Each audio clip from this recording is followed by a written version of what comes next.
Black woman helps rich man in wheelchair at airport, and his proposal surprises everyone. Before we explore all the details of this incredible story, tell us where you're following us from and the time. Subscribe to the channel so you don't miss a thing, and let's embark on this journey together. The morning Avery Michelle Brooks decided to break her own rules began like any other, with the soft click of her apartment door closing at exactly 5:45 a.m. She always arrived early for her shift at Terminal B of Seattle-Tacoma International Airport, not because her supervisor demanded it, but because those quiet moments before dawn belonged to her alone. Her small apartment complex stood silent in the pre-dawn darkness, its weathered brick facade holding secrets of 100 lives within. As she walked to the bus stop, her squeaky clean white sneakers cutting through puddles left by last night's rain, she pulled her phone from her jacket pocket and played her morning ritual, Lauryn Hill's voice filling her ears with strength for the day ahead. The number 574 bus arrived right on schedule, its headlights cutting through the morning fog.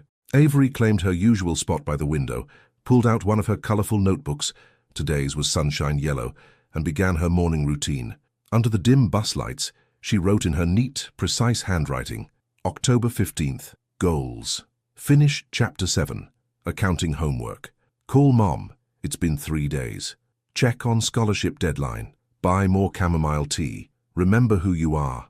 That last one was new. She'd started adding it recently, though she wasn't quite sure why. Maybe it was the way life had begun to feel like a carefully scheduled series of moments, each one planned and predictable, safe, controlled, just the way she liked it, or used to like it. The airport was already stirring when she arrived, its massive corridors humming with early morning flights and bleary-eyed travelers. Avery made her way to Fresh Press, the juice stand tucked between gates B3 and B4, her small domain of stainless steel and fresh produce. She tied her dark hair back in its usual elegant ponytail, secured her name tag, and began the morning prep. There was something meditative about arranging the fruits just so, organic apples stacked in perfect pyramids, oranges lined up like solar systems, kale bundles standing at attention. Each squeeze of juice she made was a small act of care, even if most customers barely looked up from their phones to notice. The morning rush came and went, businessmen ordering wheatgrass shots with grimaces, young mothers asking for extra straws, pilots grabbing their usual green smoothies. Avery moved through it all with quiet grace, her dark eyes taking in more than she let on. That's why she noticed him. He sat in a sleek black wheelchair near the window, struggling with an oversized leather suitcase, a silver laptop bag, and what looked like an expensive wooden cane. His business casual attire, crisp blue button-down, charcoal slacks, Italian leather shoes, screamed corporate success. But there was something else, something in the way his jaw clenched, in how his fingers gripped the wheelchair's arms a little too tightly, pride wrestling with pain. Avery recognized that look. She'd seen it in her grandmother's eyes during those final months, when accepting help felt like surrendering. Before she could second-guess herself, she was already moving from behind the counter, her sensible shoes quiet against the terminal's polished floor.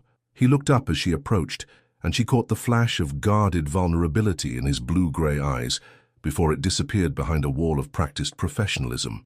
Salt-and-pepper temples framed a face that was handsome in a way that suggested years of boardroom confidence, now slightly undone by whatever circumstance had placed him in that chair. "You gonna declare war on that suitcase? Or accept some diplomatic intervention?" The words came out before she could stop them, playful but direct, her grandmother's influence showing through. He blinked, clearly caught off guard by her approach. For a moment, Avery thought she'd made a terrible mistake. But then something shifted in his expression, the smallest crack in that corporate veneer, and one corner of his mouth twitched upward. "Depends on the terms of surrender," he replied, his voice carrying a hint of dry humor beneath its polished surface. "Full immunity, no conditions," Avery said, already reaching for the suitcase handle, "though I might throw in a free juice as a peace offering. That's a dangerous precedent to set, rewarding incompetence with beverages." He released his grip on the luggage, watching as she efficiently maneuvered it into a more manageable position. "I prefer to think of it as investing in potential." Avery surprised herself with the easy banter. This wasn't like her. She kept to herself, did her job, stayed focused on her goals. But something about his masked vulnerability called to the part of her that remembered what it was like to need help, but not know how to ask for it. "Jason Monroe," he offered, extending his hand. His grip was firm but not overwhelming, professional yet somehow personal. "Avery Brooks," she replied, noting how his eyes held hers steadily, neither avoiding her gaze nor trying to dominate it. "Now, about that juice. What's your poison?" "Surprise me," he said after a moment's consideration. "Just nothing that looks like lawn clippings or promises to cleanse my soul." Avery felt a genuine smile tugging at her lips. One soulfully uncleansed, lawn-free surprise coming up. She walked back to her stand, aware of his eyes following her movement. Not with the entitled scrutiny she sometimes encountered, but with something that felt more like curiosity. As she worked, combining fresh orange juice with a hint of ginger and a touch of mint, refreshing without being preachy, she found herself wondering about his story. The wheelchair was clearly recent. She could tell by how he wasn't quite comfortable with it yet. The cane suggested he was in transition, recovering. But from what? When she returned with his drink, he took a sip and raised his eyebrows appreciatively. "Not bad, Miss Brooks. You've managed to make healthy actually taste good. That's practically a superpower." "Well, Mr. Monroe, sometimes the best things happen when we let go of our usual defenses." She said it lightly, but something flickered in his eyes that told her the words had landed somewhere deeper than intended. He reached into his jacket pocket and pulled out a business card, holding it out to her with a slight hesitation she might have missed if she hadn't been paying attention. "If you're ever interested in continuing this conversation, give me a call. No pressure." The card was heavy, expensive stock, embossed with his name and title, Jason T. Monroe, Chief Executive Officer, though the company name had been neatly crossed out with a single pen stroke. "No pressure," she echoed, tucking the card into her apron pocket. "Though I should warn you, I'm not easily impressed by titles." "Good," he said softly, and this time his smile reached his eyes. "Because I'm not much for titles these days anyway." As she watched him navigate his wheelchair toward the gates, his movements more graceful than before, Avery felt something shift in the carefully ordered structure of her world. She pulled out her sunshine yellow notebook and added one more line to her daily goals. "Remember who you are becoming." The business card seemed to burn in her pocket, a small rectangle of possibility she wasn't sure she was ready for. But then again, she thought, watching him disappear into the morning crowd, maybe being ready wasn't the point. Sometimes the best things in life arrived precisely when you weren't looking for them. She just hoped she'd have the courage to find out if this was one of them. 3 days, 14 hours, and 26 minutes. That's how long Avery stared at Jason Monroe's business card before finally picking up her phone. She'd taken to carrying the card in her sunshine yellow notebook, its presence a constant reminder of a choice unmade. The evening she finally called, she was curled up in her favorite spot, a worn armchair by her apartment's only window, watching Seattle's endless rain paint patterns on the glass. Her tiny studio apartment was a testament to careful budgeting and intentional living.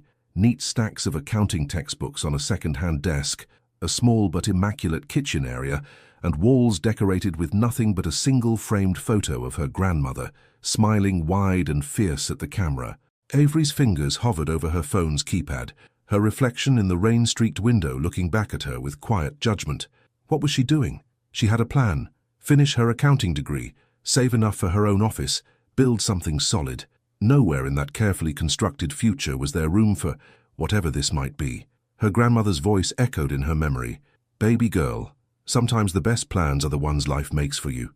Before she could talk herself out of it, she dialed the number. 1 ring, 2 rings, 3. "Monroe speaking." His voice was different over the phone, deeper, more guarded. Avery took a breath. "Hi, this is Avery. From the airport? The Juice diplomatic intervention?" A pause, then a soft chuckle that seemed to warm the line. "The one who's not easily impressed by titles. I was beginning to think you'd filed my card under strange men with luggage problems. Actually, I filed it under surprisingly decent human beings who need better suitcase management skills." The words came easily, surprising her. "Touché." Another pause, but comfortable this time. "So, Avery from the airport, would you be interested in continuing our diplomatic relations over coffee? I know a place that makes a decent attempt at peace negotiations." She found herself smiling despite her nerves. "As long as it's not in an airport. Deal. Though I should warn you, I come with wheels these days." "Good thing I come with patience," she replied, thinking of her grandmother's final months, and a fondness for taking things slow. They agreed to meet that Sunday at a small coffee shop in Capitol Hill, neutral territory as Jason called it. Avery spent the next 3 days telling herself it wasn't really a date, just coffee, just conversation, just... Sunday arrived with unexpected sunshine, as if Seattle itself was curious about what might unfold. Avery chose her outfit with careful consideration: high-waisted jeans, a soft cream sweater, and her signature gold hoops. Professional but approachable, like this wasn't something she'd thought about for days. The coffee shop, Moonlight Grounds, was tucked between a bookstore and a vintage record shop. Its large windows let in streams of morning light, and the smell of freshly ground coffee beans wrapped around her like a welcome. She arrived 15 minutes early, another habit from her grandmother. Early is on time is late. Jason was already there. He sat at a corner table, his wheelchair positioned at an angle that suggested both comfort and strategic awareness of his surroundings.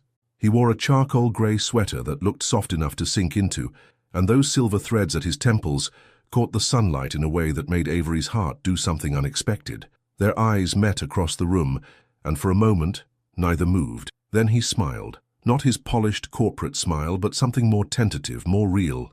"You're early," they said simultaneously, and just like that, the tension broke. Avery made her way to the table, noting how he'd already ordered 2 cups. "Let me guess," she said, settling into the chair across from him. "You had your assistant run a full background check and discovered my pathological need for chamomile tea." "Close," he replied, sliding 1 cup toward her. "I had the barista run a full personality analysis based on your juice-making philosophy. Apparently, people who skip the wheatgrass and go straight for citrus tend to appreciate a good Earl Grey." She wrapped her hands around the warm cup, inhaling the familiar bergamot scent. "Impressive detective work, Mr. Monroe." "Please," he said softly, "call me Jason. I'm trying to leave the Mr. Monroe behind with the corner office." Something in his tone made her look up sharply. There it was again, that flash of vulnerability she'd caught at the airport, like a crack in expensive marble. "Want to talk about it?" she offered, not pushing, just opening the door. He stared into his coffee for a long moment. 6 months ago, I was CEO of Cascade Ridge Hotels. Corner office, executive bathroom, the whole cliché. Then one morning, I woke up and couldn't feel my legs." Avery stayed silent, letting him find his words. "Spinal cord inflammation. The doctors aren't sure what triggered it. Surgery helped, but recovery." He gestured at his wheelchair, with a hint of his earlier sarcasm. "Let's just say it's been an exercise in patience I wasn't prepared for." "And humility?" Avery suggested gently. "That too." He met her eyes. "Though I'm still working on that part." "Aren't we all?" She took a sip of her tea, thinking of her own struggles with asking for help. "My grandmother used to say that pride is just fear wearing a fancy suit." Jason laughed. A real laugh this time, unexpected and warm. "Your grandmother sounds wise." She was. Avery touched the small locket at her neck, a habit she didn't realize she had until she caught Jason watching the gesture. "She raised me, mostly. Taught me everything important, how to make perfect cornbread, how to stand up straight when life tries to bend you, how to love without losing yourself." "Sounds like she did a good job," Jason said quietly. Their conversation flowed easier after that, moving from family to favorite books, from career dreams to childhood memories. Avery found herself telling him about her accounting classes, about her dream of helping other women find financial independence. Jason shared stories about his own journey from hotel bellhop to CEO, though he spoke about his success with a new kind of distance, as if describing someone else's life. 2 hours passed like minutes. When Avery finally glanced at her watch, she was startled to see how much time had slipped away. "I should go," she said reluctantly. "I have a study group at 2. Jason nodded but made no move to leave. "Thank you," he said suddenly, "for calling. Thank you for answering." She stood, gathering her bag. "And Jason, your suit looks a little less fancy today." He tilted his head, questioning. "The pride," she clarified. "It suits you better when it's not trying so hard." As she walked toward the door, she heard him call out, "Same time next week?" Avery turned, a smile playing at her lips. "Depends. Will you be doing more detective work on my beverage preferences?" "I never reveal my sources, Miss Brooks. Good thing I like a little mystery, then."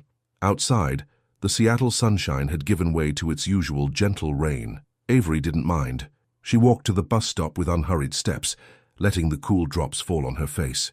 Her grandmother's photo seemed to watch her from its place on her wall at home, and she could almost hear her voice. "See, baby, sometimes the best plans are the ones we don't make." In her bag, her sunshine yellow notebook waited for new entries, but for once Avery didn't feel the need to write anything down. Some moments, she was learning, were better left unplanned, unscheduled, and perfectly wonderfully uncertain. She just hoped her heart knew what it was doing.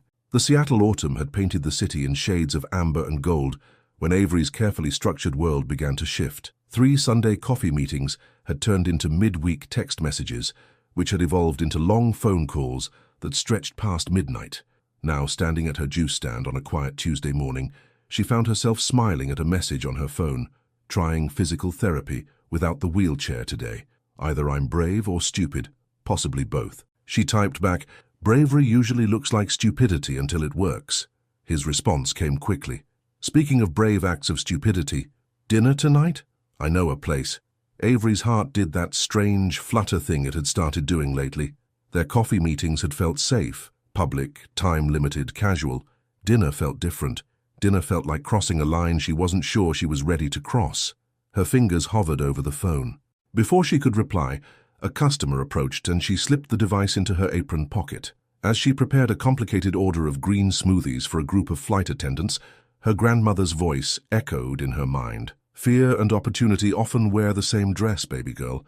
The trick is knowing which one you're dancing with." During her break, she pulled out her latest notebook, deep purple this time, and made 2 columns. Reasons to say no. Behind on accounting homework. Early shift tomorrow. What if he expects... She stopped writing, the last point unfinished. Reasons to say yes. Life isn't just about homework. He makes me laugh. I want to. The last point surprised her with its simplicity. When was the last time she'd done something simply because she wanted to? She picked up her phone. Brave it is. "Tell me when and where." The restaurant was called Harbor Light, a small place overlooking Puget Sound. Jason had texted that he'd made reservations for 7 as adding, "Don't worry, it's accessible." I checked. Twice. Avery arrived to find him already waiting outside, leaning on his cane. The wheelchair was nowhere in sight. He wore a navy blazer over a light blue shirt, and something about seeing him standing, even with support, made her breath catch. "You did it," she said, approaching him. "Don't celebrate yet," he replied with a slight grimace. "The day is young, and my pride has a habit of writing checks my body can't cash." She noticed the strain around his eyes, the way his knuckles whitened on the cane's handle. "We could do this another night," she offered. "No," he said firmly, then softened his tone. "No, I want to be here, with you, standing." The hostess led them to a corner table with a view of the water. Jason's movements were careful, deliberate, and Avery found herself fighting the urge to help. She'd learned from her grandmother that sometimes support meant stepping back, letting people find their own way. Once seated, some of the tension left his shoulders. "I should explain," he said, gesturing to his cane. "My therapist suggested I try short outings without the chair, building strength or something equally optimistic. And you chose tonight?" His eyes met hers across the table. "I wanted you to see me like this at least once before..." "Before what?" "Before you decide this is too complicated." The words came out quick, almost defensive. Avery took a slow sip of her water, choosing her words carefully. "Jason, I spent 2 years watching my grandmother fight cancer. I know complicated. What I don't know is why you think I'm looking for simple." Something shifted in his expression. Surprise, maybe, or relief. Before he could respond, their server arrived with menus and a well-practiced smile. As they ordered, Avery noticed how Jason's corporate mask slipped back into place when speaking to the server. Polite, charming, but distant. It was only when they were alone again that the real Jason emerged, the one who made dry jokes about menu descriptions and admitted to watching cooking shows at 3 a.m. when the pain kept him awake. "So," she said after their appetizers arrived, "tell me something you haven't told anyone else." He raised an eyebrow. "That's a dangerous request, Miss Brooks." "I'll make you a deal. Truth for truth." Jason considered this, absently running a finger along the stem of his water glass. "Okay, sometimes I miss who I was before. Not the job or the status, but the certainty. I used to know exactly who I was, what I wanted. Now," he shrugged, a gesture that tried too hard to be casual. Avery nodded, understanding more than she could say. "Your turn to ask. What scares you most about this?" He gestured between them. "That's not fair. You didn't tell me what scares you." "Everything," he said simply. "Everything about this terrifies me. Your turn." Avery looked out at the darkening water, gathering her courage. "I'm scared that I'm starting to need this. Need you. I don't do need. Need is messy and complicated and real," he finished softly. Yeah. She turned back to him. Real is scary. Tell me about it. His attempt at lightness fell flat. I can't even guarantee I'll be able to walk properly again. What kind of future is that to offer someone? Maybe the kind where we figure it out together. The words surprised them both. Their entrees arrived, creating a natural pause in the conversation. They ate in comfortable silence for a while, letting the weight of honesty settle around them.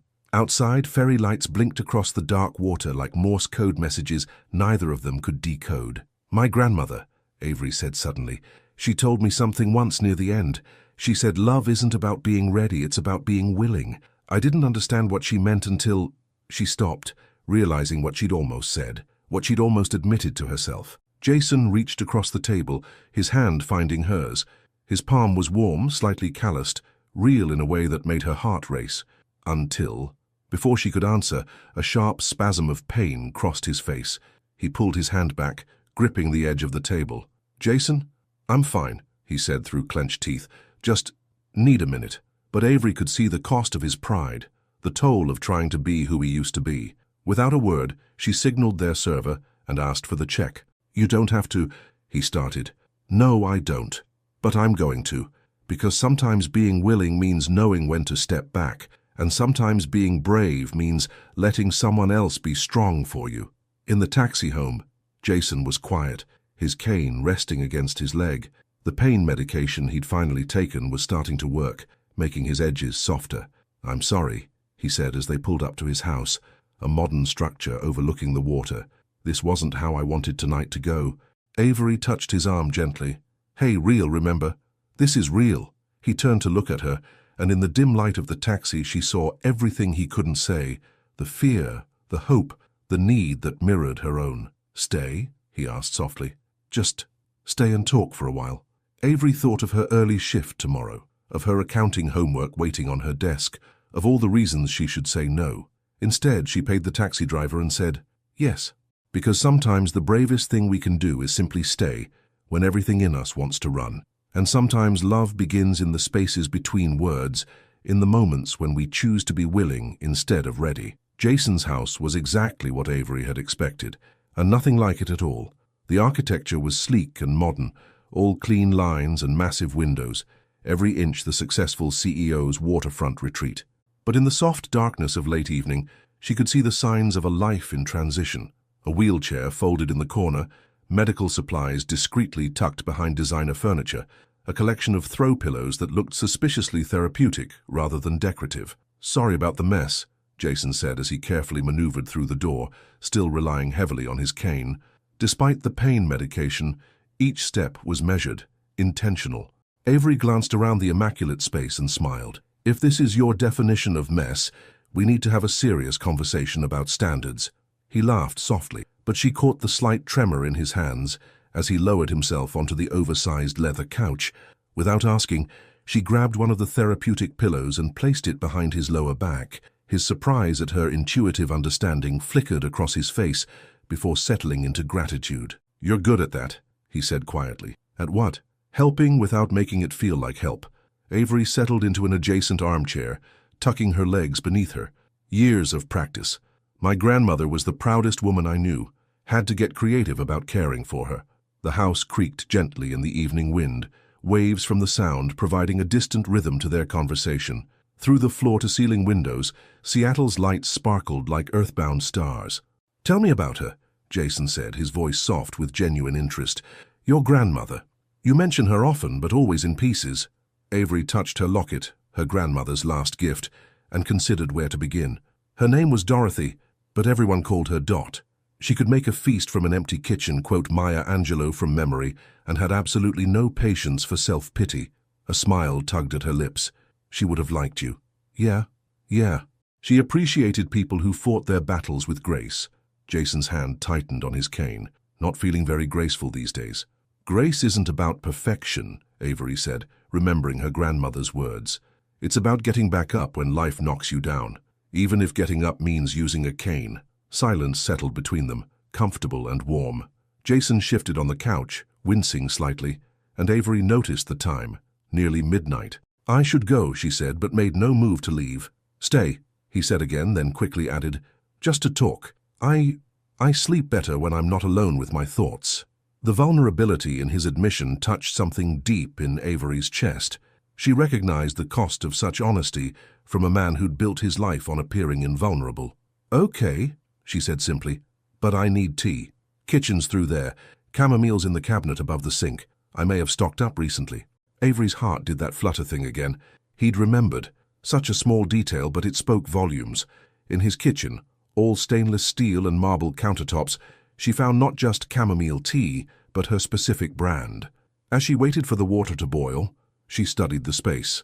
Protein shake bottles, prescription medications carefully arranged, a wall calendar marked with physical therapy appointments, evidence of a man rebuilding himself from the ground up. When she returned with 2 steaming mugs, Jason had managed to stretch out on the couch, his bad leg elevated on a cushion. She handed him a mug and settled back into her chair. "Truth for truth," she offered, echoing their dinner conversation. He nodded, cradling the warm mug. "Ladies first." Avery took a deep breath. "I'm behind on my accounting homework because I spend too much time thinking about you." His eyes widened slightly, but he recovered with a small smile. "That's quite a truth, Miss Brooks. Your turn." Jason stared into his tea for a long moment.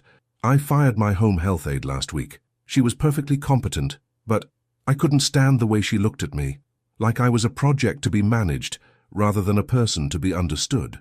"Is that why you tried going without the wheelchair tonight?" "Partly." He met her eyes.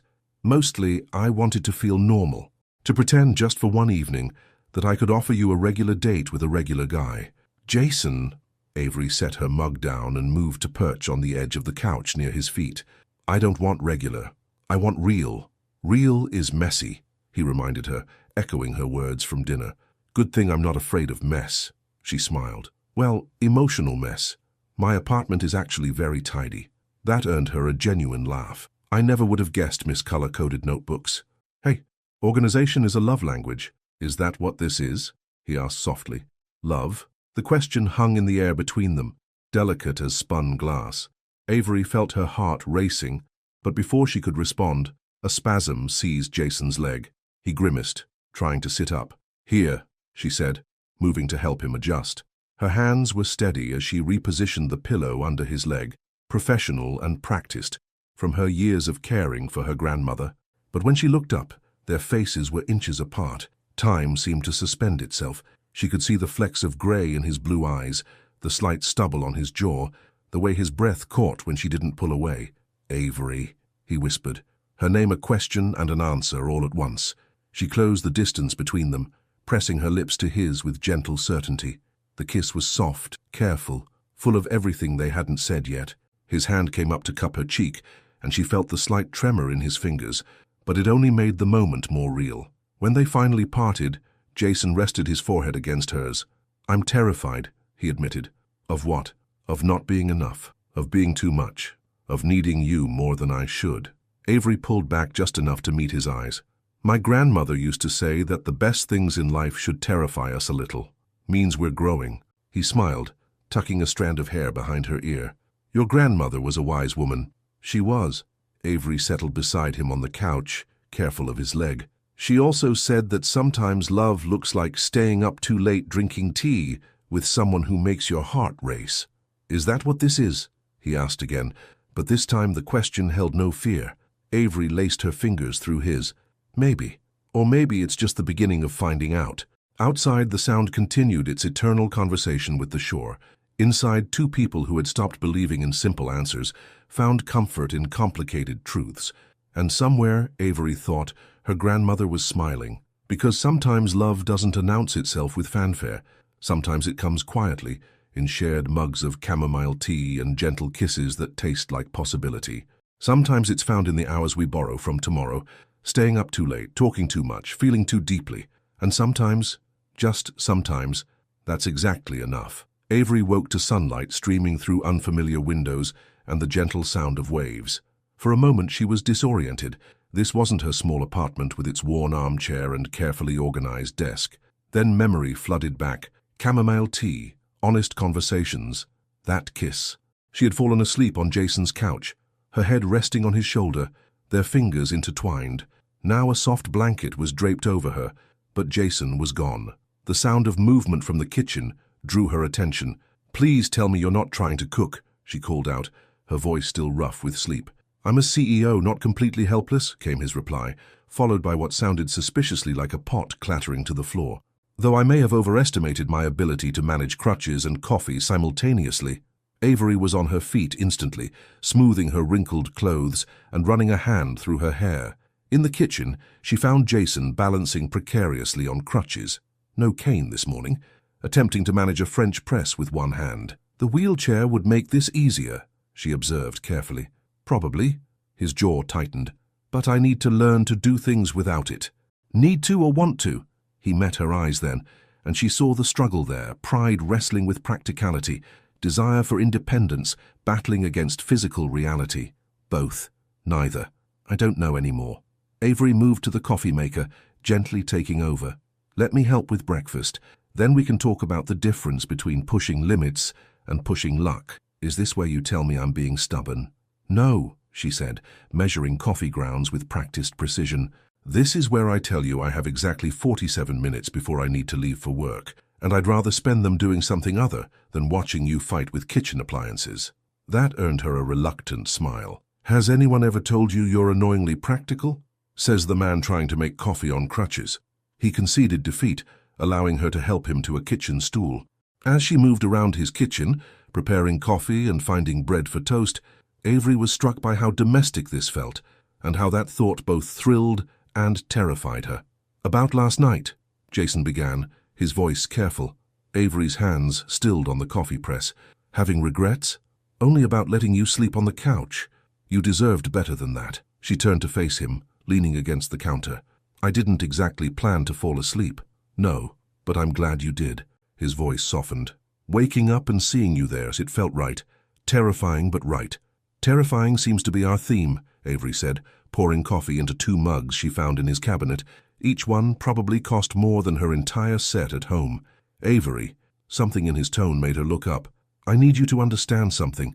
This, us, it's not going to be easy. I have good days and bad days. Sometimes I can walk with a cane, sometimes I need the wheelchair. Sometimes the pain… Jason, she interrupted gently, I know I'm not here because I think it's going to be easy. Then why are you here? The question hung between them, heavy with meaning.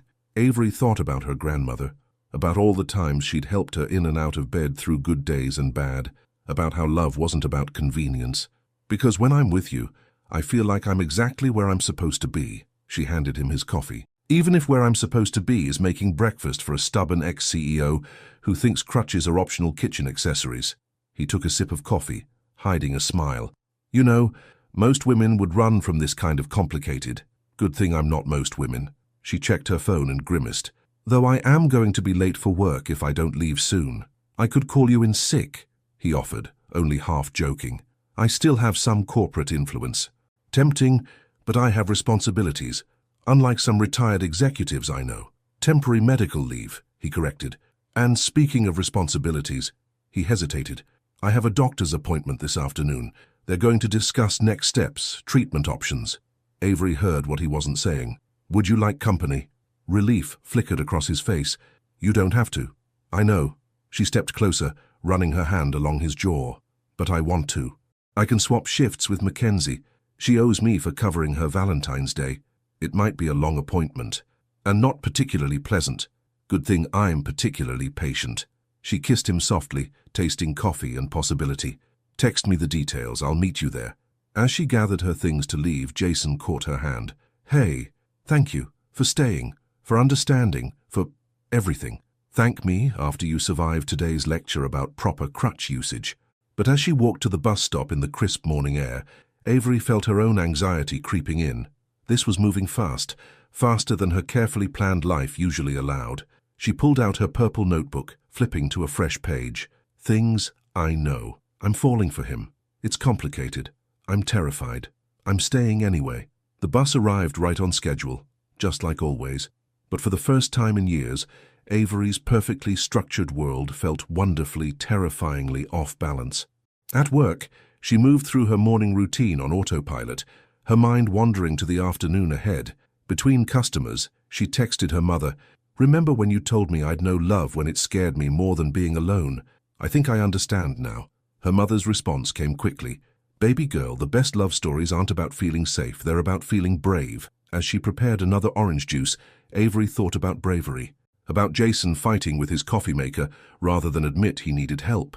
About her own fear of letting someone past her carefully constructed walls. Her phone buzzed with a text from Jason. Doctor's office. 2:30. Bringing crutches and wheelchair. Happy?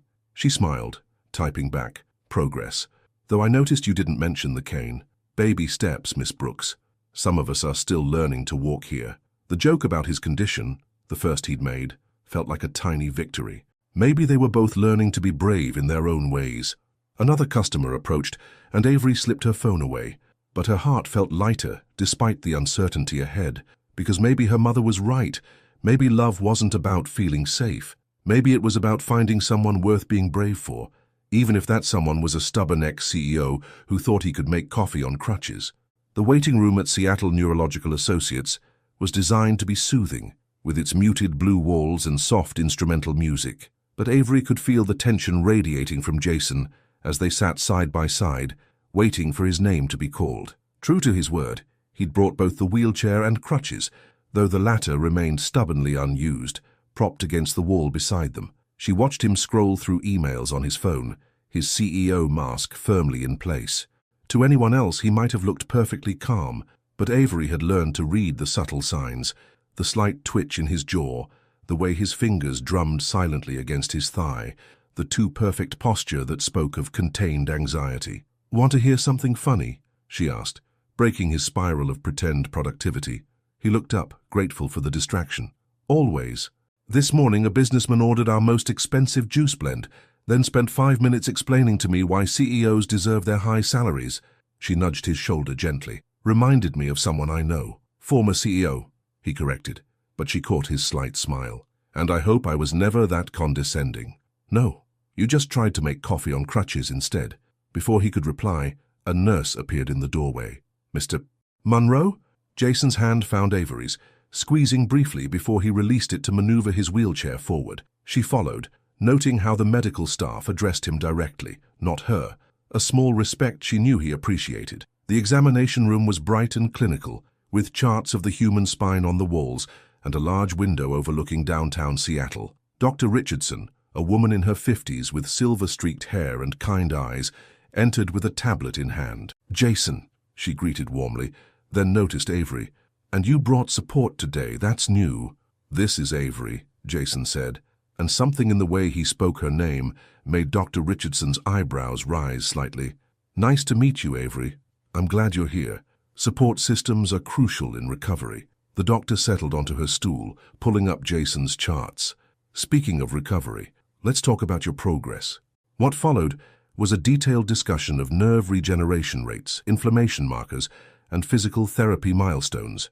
Avery listened carefully, her accountant's mind automatically organizing the information into manageable pieces. She noticed how Jason's shoulders tensed when Dr. Richardson mentioned permanent limitations and lifestyle adjustments. "The good news," the doctor continued, "is that you're making progress. The bad news is that it's slower than we hoped. I'm recommending an additional surgery to reduce the pressure on your L4 vertebra." The word surgery fell like a stone into still water. Jason's hands gripped his wheelchair's arms, knuckles white. "What are the risks?" Avery asked when Jason remained silent. Dr. Richardson looked between them before answering. "Any spinal surgery carries risks. In this case, we're looking at potential nerve damage, infection risks, extended recovery time. But without it, the pressure could cause further deterioration. And with the surgery," Jason's voice was controlled, professional. "What's the best-case scenario?" "Best case, reduced pain, improved mobility. You might walk with just a cane. But Jason," her voice softened, "I need you to understand, you're not going to return to your previous level of function. This isn't about getting back to who you were. It's about optimizing who you are now." The words hung in the air, like smoke. Avery watched Jason process them, saw the exact moment his corporate facade cracked just slightly. "How long?" he asked. "For recovery? 3 to 6 months, minimum. You'll need full-time assistance for the first few weeks." Jason's jaw clenched. "I just got rid of the home health aide. You'll need to hire another one," Dr. Richardson said firmly. "This isn't optional, Jason. You'll need help with everything. Bathing, dressing, medication management." Avery felt him withdrawing, building walls even as they sat there. She wanted to reach for his hand but knew he needed this moment of processing. The rest of the appointment passed in a blur of scheduling details and prescription adjustments. When they finally left the office, Seattle's perpetual rain had started again, dropping steadily from a steel-gray sky. In the parking garage, Jason was silent as Avery helped him into his car. She'd driven them in his vehicle, having met him at his house earlier. Now, sitting in the driver's seat, she waited. "You don't have to stay," he said finally, staring straight ahead. "This isn't what you signed up for." "What exactly do you think I signed up for?" "Not this." His laugh was bitter. "Not someone who needs surgery just to walk with a cane. Not months of recovery. Not a man who can't even—" He stopped, swallowing hard. "Jason, look at me." He didn't. "Jason Thomas Monroe, look at me right now." Something in her tone made him turn. In the dim light of the parking garage, his eyes were storm-dark with unshed tears. "Do you know what I signed up for?" Avery's voice was soft but firm. "I signed up for you. Not your walking ability, not your recovery timeline. You can't mean that. You don't know what it'll be like." "Actually, I do." She shifted in her seat to face him fully. "I watched my grandmother fight cancer for 2 years. I helped her shower, helped her dress, held her hair back when she was sick. Love isn't about convenience, Jason. It's about choosing someone every day, especially on the hard days." His breath caught at the word love. "Avery, I'm not going anywhere," she said firmly. "Unless you tell me that's what you want." "Is it?" He was quiet for so long, she thought he might not answer. Finally, so softly, she almost missed it. "No." "Good." She started the car, letting the engine's hum fill the silence. "Because I already swapped all my shifts for the next month, and Mackenzie would be really annoyed if I tried to take them back." Jason looked at her sharply. "You what?" "I'm not letting you hire another stranger to help you recover. I have experience, I'm organized, and I make excellent juice. I can't ask you to do that." "You're not asking. I'm offering." She pulled out of the parking space, navigating toward the exit. "Besides, someone needs to make sure you don't try cooking on crutches again." A ghost of a smile touched his lips. "You're incredible, you know that?" "I know. Now we're going to stop at my apartment so I can pack some things. Then we're going to your place to make a plan. Because if there's one thing you should know about me by now, it's that I love a good plan." As they drove through Seattle's rain-slicked streets, Avery felt Jason watching her. She knew this wouldn't be easy. Knew there would be days when pain made him push her away, when pride made him difficult, when both of them would question everything. But she also knew, with a certainty that surprised her, that he was worth it. Worth the complicated mornings and the difficult decisions. Worth the fear and the uncertainty. Because sometimes love isn't about grand gestures or perfect moments. Sometimes it's about showing up in hospital waiting rooms, about learning to help without hurting pride, about choosing someone even when, especially when, life gets messy. And if there was one thing Avery Brooks was learning, it was that the messiest parts of life often held the most beauty, even if that beauty came with a wheelchair, a surgery schedule, and a stubborn man who was finally slowly learning to let someone in. Avery had always believed that love revealed itself in small moments.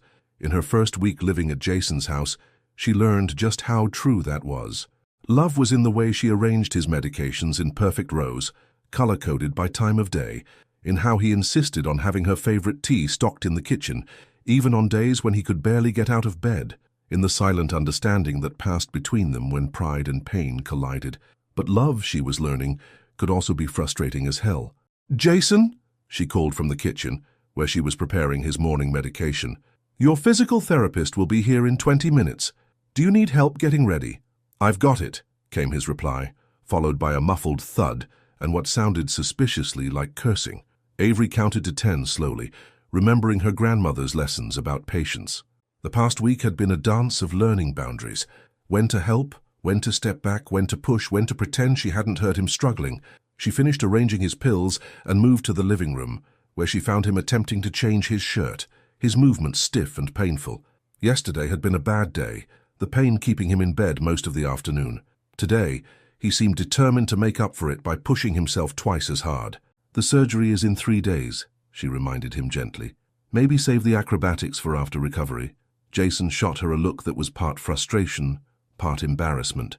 "I need to be able to do this myself, and you will. But right now," she moved closer, holding out her hands. Right now you need to let me help so you don't throw your back out before Dr. Richardson has a chance to fix it. For a moment, she thought he would refuse. His jaw had that stubborn set she'd come to recognize. But then his shoulders slumped slightly and he nodded. As she helped him with his shirt, her movements efficient but gentle, she felt the tension in his muscles. "Talk to me," she said softly. "About what?" "Whatever's going on in that complicated head of yours." He was quiet as she finished helping him dress, but she waited. One thing she'd learned about Jason Monroe, silence was often just his way of gathering thoughts. "I used to give presentations to rooms full of investors," he said finally, "making million-dollar decisions over breakfast. Now I can't even put on a damn shirt without help." "Temporary situation," she reminded him, smoothing his collar. "And for what it's worth, you still intimidate the hell out of the physical therapist." That earned her a small smile. "Mason, he's afraid of everyone." "Not true. He likes me." "Everyone likes you." Jason caught her hand as she started to step back. "Why are you still here, Ave?" The question caught her off guard. "What do you mean? You could be focusing on your accounting classes, building your career. Instead, you're here, counting pills and helping an ex-CEO get dressed." Avery studied him for a moment, seeing past the self-deprecation to the real fear underneath. "Remember last week, when I was stressed about my midterm? What did you do?" He looked confused by the change in subject. "I just helped you study. For 4 hours. While in pain. You quizzed me on accounting principles and made me explain amortization schedules until I could recite them in my sleep." She stepped closer, resting her hands on his chest. "That's why I'm here. Because you see me. Not just the caregiver. Not just the juice stand girl. Me." Before he could respond, the doorbell rang. Mason arriving for therapy. But as Avery turned to answer it, Jason caught her wrist. "Hey," he said softly. "I see you because you're impossible to miss." The therapy session was brutal. Mason was gentle but firm, pushing Jason through exercises that left him pale and sweating. Avery stayed nearby, pretending to study her accounting textbook while actually watching every grimace, every determined push through pain. When Mason finally left, Jason was exhausted. Avery helped him to the couch, arranging pillows with practiced ease. "I should check my work emails," he mumbled, even as his eyes were closing. "The only thing you should check is the inside of your eyelids." She pulled a light blanket over him. "Sleep, I'll wake you for medication in 2 hours." But as she turned to leave, he caught her hand. "Stay? Just stay close?" Something in her chest tightened at the request. It was the first time he'd openly asked for comfort, not just assistance. Without a word, she settled into the armchair next to the couch, her accounting book in her lap. "Tell me about your classes," he said sleepily. "About what you'll do when you have your own firm." So she did. She told him about her dreams of helping women understand their finances, of teaching financial independence as a form of freedom. She talked until his breathing evened out, until the pain lines around his eyes softened in sleep. Only then did she allow herself to really look at him, at the proud man learning humility the hard way, at the CEO becoming something else, something perhaps more real, more human. Her phone buzzed softly. A text from her mother. "How are you holding up, baby girl?" Avery looked at Jason's sleeping form, at the medication schedule on the coffee table, at her accounting book filled with sticky notes in his handwriting, little annotations and questions he'd added while helping her study. "I'm okay," she typed back. "It's hard sometimes, but worth it." "Love usually is," came her mother's reply. Later that evening, after helping Jason with his evening routine and settling him in bed, Avery sat in the kitchen with her purple notebook and a cup of chamomile tea. Under the soft kitchen lights, she wrote, "Things I've learned this week. Strength isn't always about standing alone. Pride can heal or hurt, depending on how you hold it. Love is in the small moments between struggle and grace. Sometimes helping means knowing when to step back. I'm exactly where I need to be." Outside, Seattle's rain tapped gentle rhythms on the windows. Inside, in this space between caregiver and lover, between independence and need, between strength and pride, Avery Brooks was learning that love wasn't just about grand gestures or perfect moments. Sometimes it was about counting pills and correcting accounting homework, about knowing when to push and when to be patient, about holding space for someone's struggle while loving them through it. And sometimes, just sometimes, it was about staying close while someone slept, guarding their vulnerability like the precious gift it was. Even if that someone was a stubborn ex-CEO who still checked work emails in his sleep. Hospitals had their own particular silence, Avery thought. Not true quiet, but a hushed intensity that made every sound feel significant. The squeak of nurses' shoes on linoleum, the distant ding of elevators, the steady beep of monitors marking time in electronic heartbeats. She sat in the surgical waiting room of Swedish Medical Center, her purple notebook open, but empty in her lap. For once, she couldn't think of what to write. How did you put words to the feeling of watching someone you love being wheeled away into an operating room? Their last conscious words to you are trying to be brave. "See you on the other side, Miss Brooks." Her mother's voice came through her phone's speaker, soft and understanding. "Baby girl, you still there?" "Yeah," Avery replied, realizing she'd been silent too long. "Just waiting. Your grandmother always said waiting rooms were where faith goes to be tested." A pause. "Have you called his family?" Avery's hand tightened on her phone.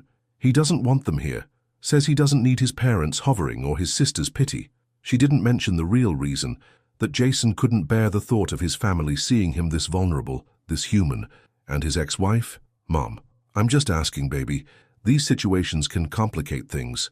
Avery thought of the divorce papers she'd found while organizing Jason's office last week, the final signatures still fresh enough to smudge.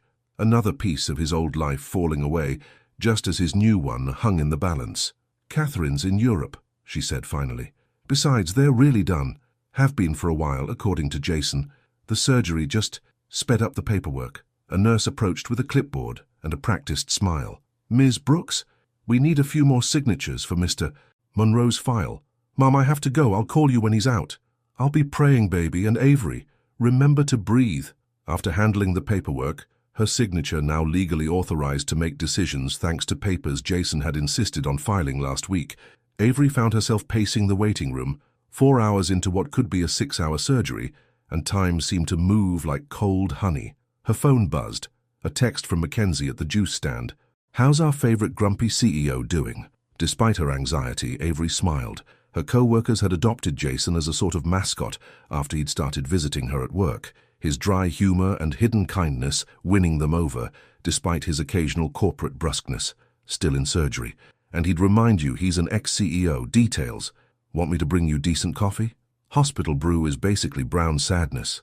"I'm okay, but thank you." She wasn't okay, not really. But this was her vigil to keep, her worry to carry, just like Jason carried his pride and his pain, alone until someone insisted otherwise.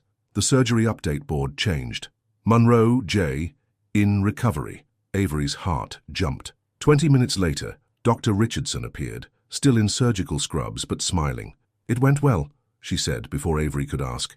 "We got good decompression of the nerve roots. There was more inflammation than we expected, but we managed it. He's going to be in significant pain for a while, but the long-term prognosis is positive." "Define significant," Avery said, her caregiver instincts kicking in. "The first week will be rough. He'll need constant care, pain management, careful monitoring. Are you sure you don't want us to arrange a professional nurse?" "I'm sure." Avery thought of Jason's face when she'd suggested it, that mixture of panic and pride. "When can I see him?" "He's in post-op now. Give us 30 minutes to get him settled in a room." "But Avery," Dr. Richardson's voice softened, "he's going to be different for a while. Pain and medication can change people. Don't take anything he says too personally." Avery nodded, remembering her grandmother's bad days, when pain had turned her loving wisdom into sharp edges and bitter words. "I understand." Those 30 minutes stretched like years. When a nurse finally led her to Jason's room, Avery had to remind herself to breathe. He lay still against white hospital sheets, looking smaller somehow without his usual intensity. Various monitors beeped steadily, marking his journey back to consciousness. She settled into the chair beside his bed, taking his hand carefully around the IV lines.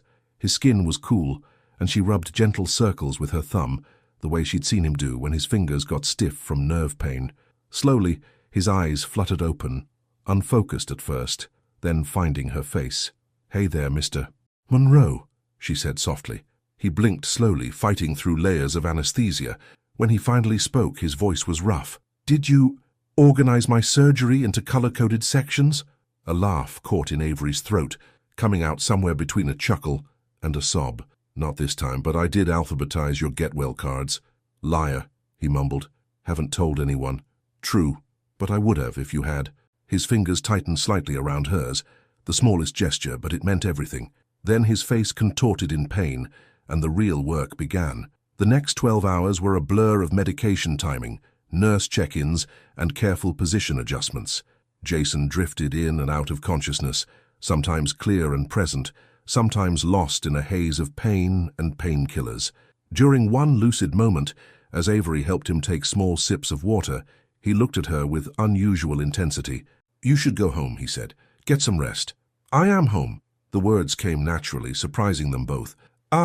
Pain creased his forehead, but he pushed through it. "I mean it.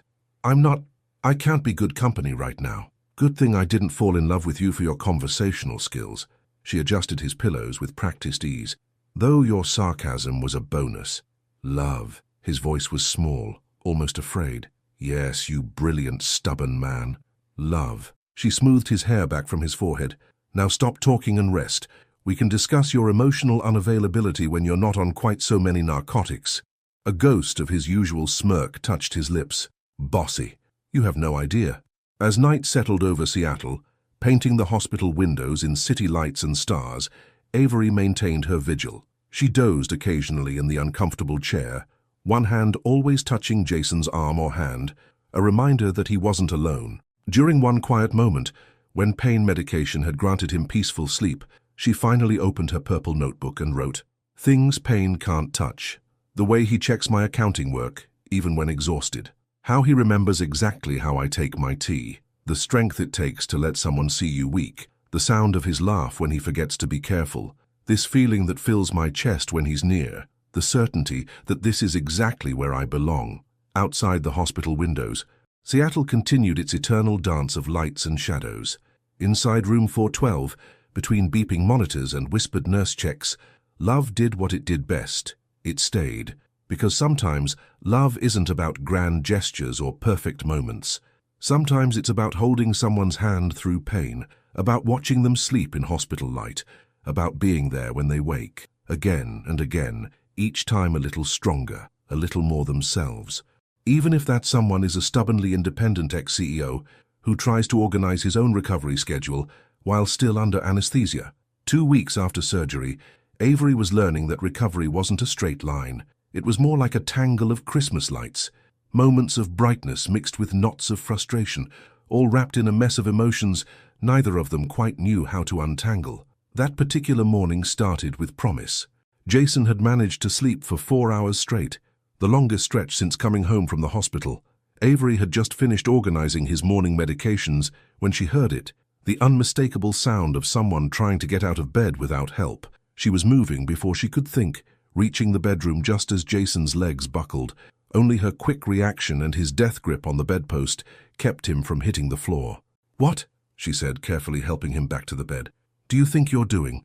"I needed to use the bathroom." His voice was tight with pain and something else, humiliation. "I didn't want to wake you, because falling and undoing your surgery would have been so much better." The words came out sharper than she intended, sharpened by fear and lack of sleep. Jason's face closed off, the way it did when corporate mask met private pain. "I'm not a child, Avery." "Then stop acting like one." She ran a hand through her hair, exhaustion making her honest. "Do you have any idea what it does to me, seeing you risk everything because you're too proud to ask for help? Do you have any idea what it does to me, having to ask for help to use my own damn bathroom?" They stared at each other across the space between them, a space that suddenly felt wider than the few feet it was. Avery saw the dark circles under his eyes, the way his hands trembled slightly from pain and effort. Jason saw the worry lines around her mouth, the fatigue that made her usually graceful movements slightly sluggish. "I can't keep watching you hurt yourself," she said finally, softly, "and I can't keep watching you put your life on hold for mine." He looked away, toward the window where Seattle's skyline stretched gray and distant. "You missed another accounting class yesterday." "I'll catch up." "That's not the point, Avy." "Then what is the point, Jason? Because from where I'm standing it looks like you're trying to push me away." His silence was answer enough. Avery stepped back, professional mask sliding into place. "Your medication is on the kitchen counter. I'll help you to the bathroom, then I need to make some calls." She helped him with mechanical efficiency, ignoring the way his hands shook, the way he wouldn't meet her eyes. Once he was settled back in bed, she grabbed her purple notebook and car keys. "Where are you going?" he asked, and she heard the fear under the attempt at indifference. "To think, something we both need to do." She made it to her car before the tears came. Muscle memory took her to Pike Place Market, to the same coffee shop where she used to study, before her life became measured in medication schedules and physical therapy appointments. Her phone buzzed. A text from her mother. "Baby girl, you missed our morning call. Everything okay?" Avery stared at the message, thinking about okayness and its many definitions.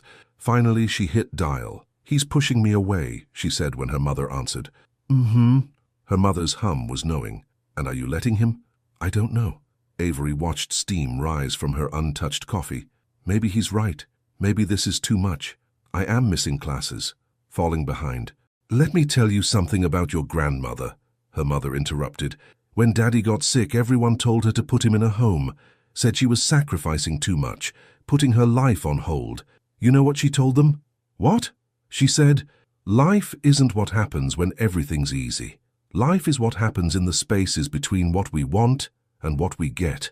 Then she looked them dead in the eye and said, "And I get to choose what I do with those spaces." Avery touched her locket, feeling her grandmother's presence.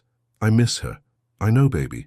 But she taught you everything you need to know about love, about staying when it's hard, about choosing someone every day, especially when they're trying not to be chosen." "Jason's not Grandpa, Mom. He might not want to be chosen." "No, he's not Daddy. He's a proud man learning humility the hard way." Sound familiar?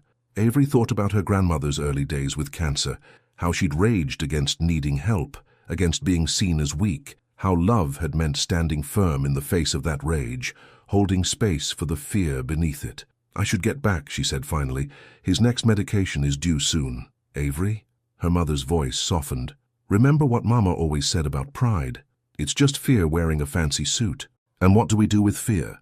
We look it in the eye and love it anyway." After hanging up, Avery opened her purple notebook, its pages now worn with weeks of notes and worries and hopes. "Things I know for sure. Love isn't about being needed. It's about choosing to stay even when they push you away. Sometimes the bravest thing is to be still and steady. Pride and fear speak the same language. I'm not going anywhere." She drove back to Jason's house, their house, if she was honest with herself, and found him where she'd left him, but with one difference. On his lap was a stack of her accounting textbooks, post-it notes marking various pages. "I've been an ass," he said before she could speak. "Yes. I thought," he swallowed hard, "I thought if I pushed hard enough, you'd choose yourself over this."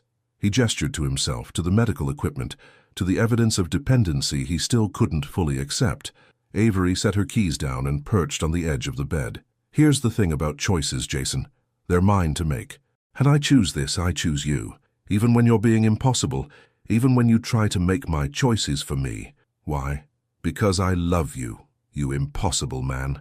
And because someone once taught me that the best things in life should terrify us a little." His hand found hers, trembling slightly. "I'm terrified all the time." "I know." She squeezed his fingers gently.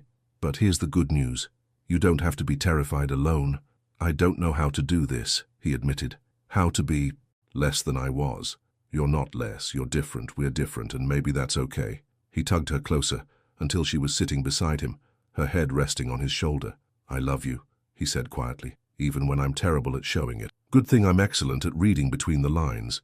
Outside, Seattle's eternal rain began to fall, drawing patterns on the windows like tears or prayers or promises.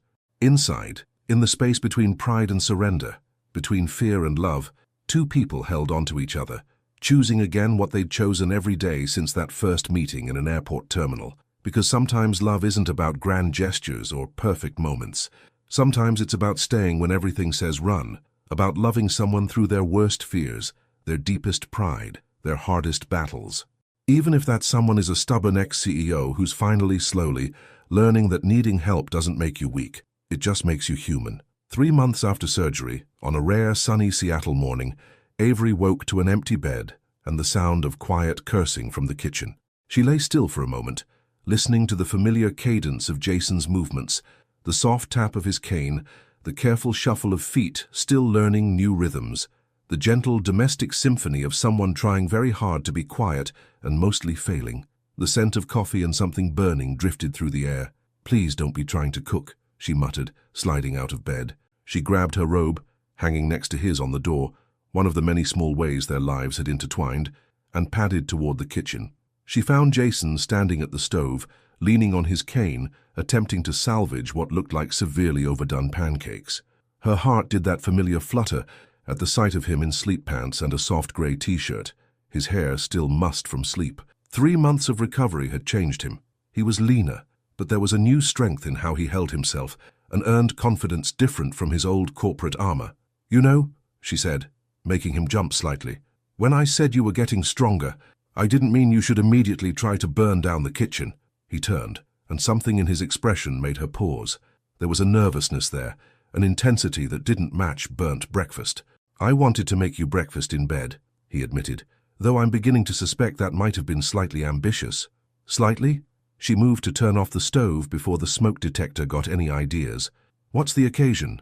Instead of answering, he nodded toward her usual spot at the kitchen island, where her purple notebook lay open. "Read it." Avery approached cautiously, recognizing the notebook, but not the handwriting that filled its latest page. Jason's precise script, usually so controlled, looked almost nervous. "Things I need you to know. You color-code my world in the best possible ways. Your strength has taught me what real courage looks like. I'm better with you, even when I'm at my worst. I love watching you study, especially when you talk to your textbooks. I want to spend the rest of my life learning how to deserve you. I can't kneel right now, but I'm hoping you'll say yes anyway." Her heart stopped, then started again in double time. Slowly she turned. Jason stood behind her, supporting himself on his cane with one hand while the other held out a small velvet box. Inside nestled a ring, elegant and understated, a single diamond held in a setting that looked like intertwined branches. "I had this whole speech planned," he said softly, "about how you've taught me that strength isn't about standing alone, it's about knowing who to lean on, about how you make me brave enough to be vulnerable, whole enough to be broken, strong enough to need help." His voice wavered slightly. "But standing is harder than I anticipated, so I'm going to cut to the chase. Avery Michelle Brooks, will you marry me?" Avery looked at the man before her, this proud, complicated, wonderful man who had fought so hard to learn how to love himself as he was, not as he used to be, who still worked too hard at physical therapy, but had learned to ask for help when the pain got bad, who helped her study for accounting exams even on his worst days.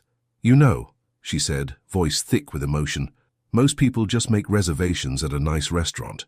When have we ever done anything the normal way?" He smiled, but she could see the tension in his shoulders, the fear beneath the hope. She stepped closer, close enough to rest her hands on his chest, feeling his heart racing beneath her palms. "Yes, yes, yes, I will marry you, you impossible man." She smiled through tears she hadn't realized were falling. "Though we should probably discuss your tendency to attempt dangerous cooking experiments without supervision." His laugh was shaky with relief as he slipped the ring onto her finger. It fit perfectly, catching the morning light like captured stars. "I may have had some help with the size," he admitted. "Your mother is surprisingly good at keeping secrets." "You called my mom?" "I did everything by the book. Called your mother, got her blessing, had a long conversation about family traditions and the importance of letting love win even when pride gets in the way." His free hand came up to cup her cheek. "I even practiced standing long enough to do this properly, though that part didn't quite work out as planned." Avery turned her face to kiss his palm. "I think it worked out exactly as it was supposed to." He pulled her closer, careful of his balance. "I love you, Miss Brooks, even when I'm terrible at showing it. Good thing I'm excellent at reading between the lines, Mr. Monroe."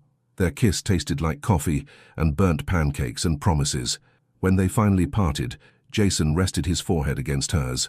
"I should warn you," he said, "I'm still not great at asking for help. Still learning how to be this new version of myself. And I should warn you, I'm still going to color-code everything in our life together and make you drink healthy juice and force you to rest when you push too hard." "Sounds perfect." A comfortable silence settled around them, broken only by the gentle tap of rain that had started outside, Seattle's way of blessing the moment. "We should probably clean up the kitchen," Avery said eventually, eyeing the disaster zone that was meant to be breakfast. "Probably." Jason's thumb traced circles on her hand, playing with the new ring. "Or we could order breakfast and you could tell me more about these color-coding plans for our future." Counter-proposal. "We order breakfast, and you tell me how you managed to convince my mother not to spoil the surprise." "Deal." He smiled, that real smile that still made her heart skip. "Though I should mention she did have one condition." "Oh?" We have to name our first daughter Dorothy. Avery's breath caught at the casual mention of their future, of children, of a life stretching out before them full of possibilities they'd create together. Bold of you to assume I'm not going to color-code our children, she managed, blinking back happy tears. I'm counting on it. Later, after they'd ordered breakfast and cleaned up the evidence of Jason's culinary adventure, they sat on their deck overlooking the Sound. The morning sun painted everything in shades of possibility, and Avery couldn't stop looking at her ring, at how right it felt. Happy?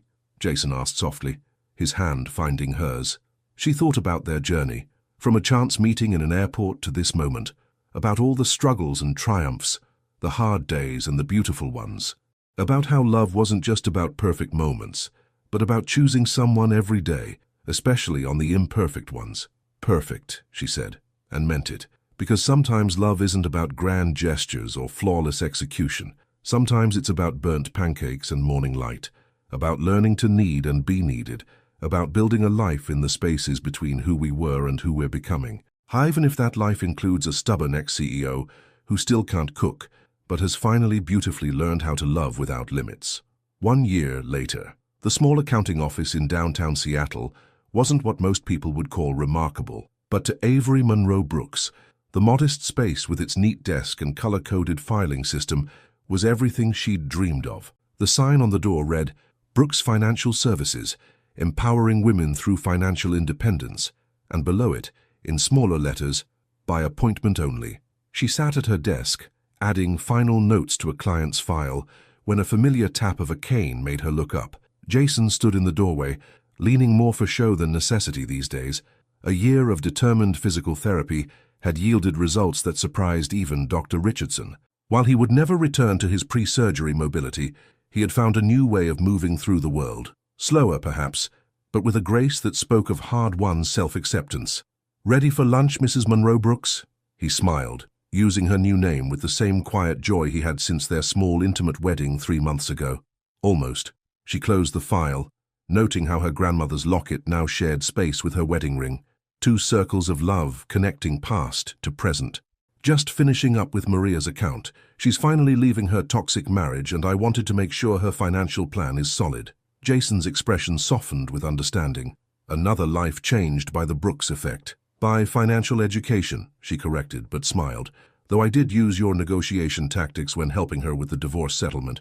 Glad to know my corporate shark days are still good for something. Avery stood, gathering her things.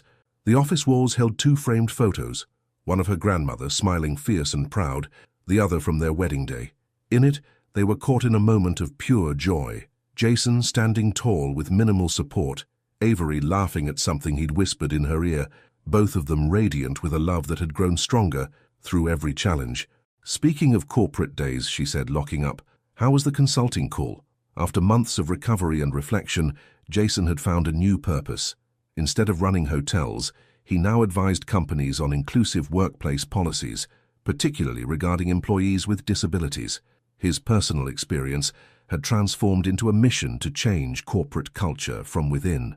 Productive, though I may have scared the HR director when I rolled into the video call in my wheelchair. His eyes crinkled with amusement.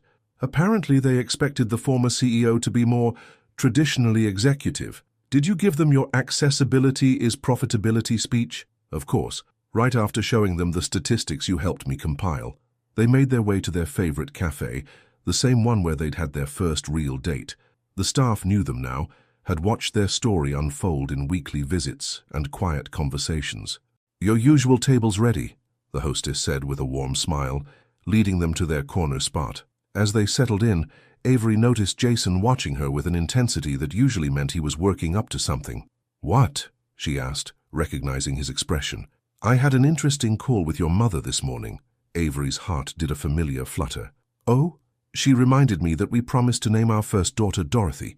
He reached across the table, taking her hand. And then she asked when we might be fulfilling that promise. Did she now? Avery tried to keep her voice steady, but a smile tugged at her lips. Which made me think, maybe it's time to start color-coding a new chapter. Avery squeezed his hand, thinking of the pregnancy test she'd taken that morning, the one whose positive result was currently tucked safely in her purple notebook. She'd been waiting for the right moment to tell him. Actually, she said softly, I may have already started that chapter's organizational system. Jason's eyes widened as her meaning sank in. Are you? She nodded, tears blurring her vision as she watched joy spread across his face. How long have you known? Just this morning.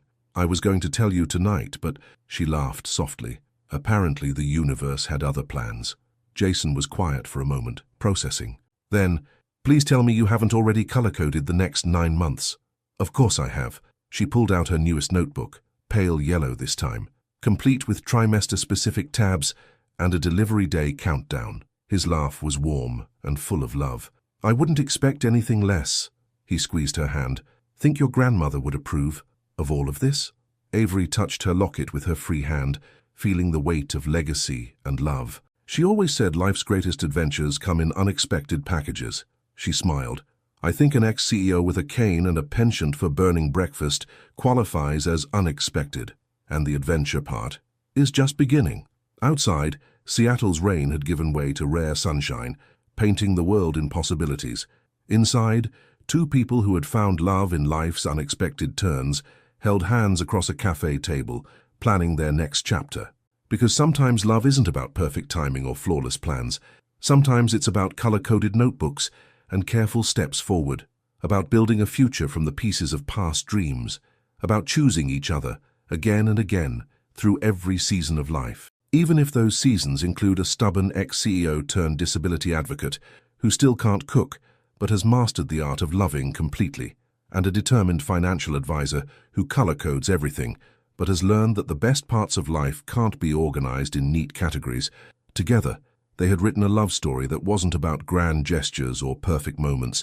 It was about small victories and quiet strength, about learning to dance in life's rain and sunshine alike. And now they were ready to start a new chapter, one that would be written in baby steps and midnight feedings, in first words and wobbly walks, in all the beautiful, messy, perfectly imperfect moments that make up a life built on love. A life that started with a simple question in an airport terminal and led to this moment, full of sunshine and possibility, where the future stretched out before them like blank pages waiting to be filled. Together. The end. Your participation in the channel is very important. Please leave your opinion in the comments. Would you have the courage to love someone through their hardest battles, even when they try to push you away? Thank you so much for watching until the end. If you enjoyed this story, don't forget to subscribe to the channel, leave a like, and comment your thoughts. Your participation is very important to us. See you next time. She hugged the wrong man at the airport and ended up in a millionaire's arms. Before we explore all the details of this incredible story, tell us where you're following us from and the time. Subscribe to the channel so you don't miss a thing, and let's embark on this journey together. The morning alarm shattered the silence at 4:45 a.m., a sound Milena Carter had learned to hate less than being late. Her fingers found the phone in the dark, muscle memory from 1,000 identical mornings. The dim light from the screen illuminated the exhaustion etched across her face, highlighting dark circles under eyes that had seen too many early mornings and late nights. Just breathe, she whispered to herself, a daily mantra that kept her moving forward. The wooden floor creaked beneath her feet as she made her way to Luca's room, each step carefully placed to maintain the precious minutes of silence before their day began. Her son lay curled in his bed, star-patterned blanket wrapped tight around his small frame. Luca's world operated on precise routines, and waking him even 5 minutes early could derail their entire morning. Milena watched him sleep, allowing herself 30 seconds, counted in her head, to simply exist in this moment of peace. "Time to wake up, baby," she called softly, flicking on his dinosaur nightlight rather than the harsh overhead lamp. Luca stirred, his eyes opening with the careful deliberation that marked all his movements. No sudden changes, no unexpected shifts. The morning routine unfolded like a well-rehearsed dance. Luca's blue cup filled exactly 3/4 with apple juice, his breakfast arranged in perfect triangles, clothes laid out in the exact order he would put them on. Milena moved through these motions while simultaneously preparing herself for work, her own breakfast forgotten in the rush. "Mrs. Henderson will pick you up for school today," she reminded him, watching his face for any sign of distress at the change in routine. "Remember, we talked about this yesterday. Mommy has to work at the clinic, then go to the airport to pick up Uncle Drew." Luca aligned his fork perfectly parallel to his plate, his way of showing he understood. Sometimes Milena wished she could step into his world, see how he processed everything around him. But for now, she had to trust the small signs he gave her, the subtle ways he communicated his understanding. The morning passed in its usual blur of activity, dropping Luca at Mrs. Henderson's, catching the 6:15 bus to the clinic, processing patients with a smile that hid her bone-deep fatigue. By the time her shift ended at 4 p.m., Milena's feet ached in her sensible shoes, and her mind was already racing ahead to her evening shift at the airport cafe. The text from her brother came just as she was clocking out, landing at 6:30, gate B12. "Miss you, sis." Drew was the only one who still called her sis, the only family member who hadn't drifted away after she'd become pregnant with Luca. His monthly visits were like oxygen, giving her precious moments to breathe, to remember she wasn't completely alone in this world. The bus ride to the airport was crowded, forcing Milena to stand swaying with each turn as she checked her phone repeatedly. Mrs. Henderson had sent a photo of Luca, methodically arranging his toy cars by color, his way of staying calm when his routine changed. The sight made Milena's heart ache. 6 years of single motherhood had taught her that guilt was a constant companion, as familiar as her own reflection. The airport terminal hummed with its usual chaos. Reunions, departures, lives intersecting in a constant flow of movement.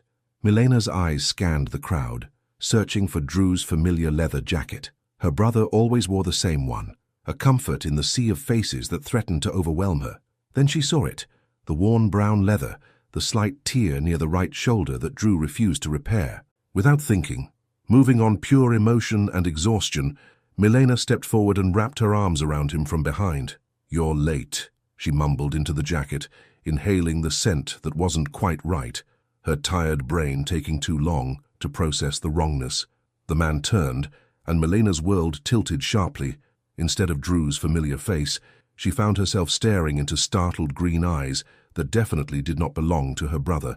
The man was taller than Drew, with carefully trimmed facial hair and an expression that shifted from surprise to something softer, more intrigued. "I don't think I am," he said, his voice warm and tinged with amusement, "though I'm suddenly wishing I was whoever you're waiting for."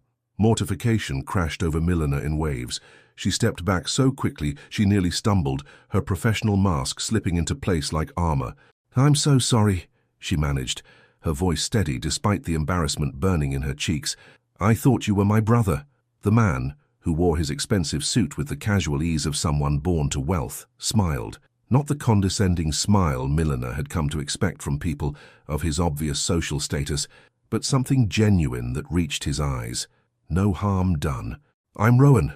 He extended his hand, and Milena found herself taking it automatically, her customer service training kicking in.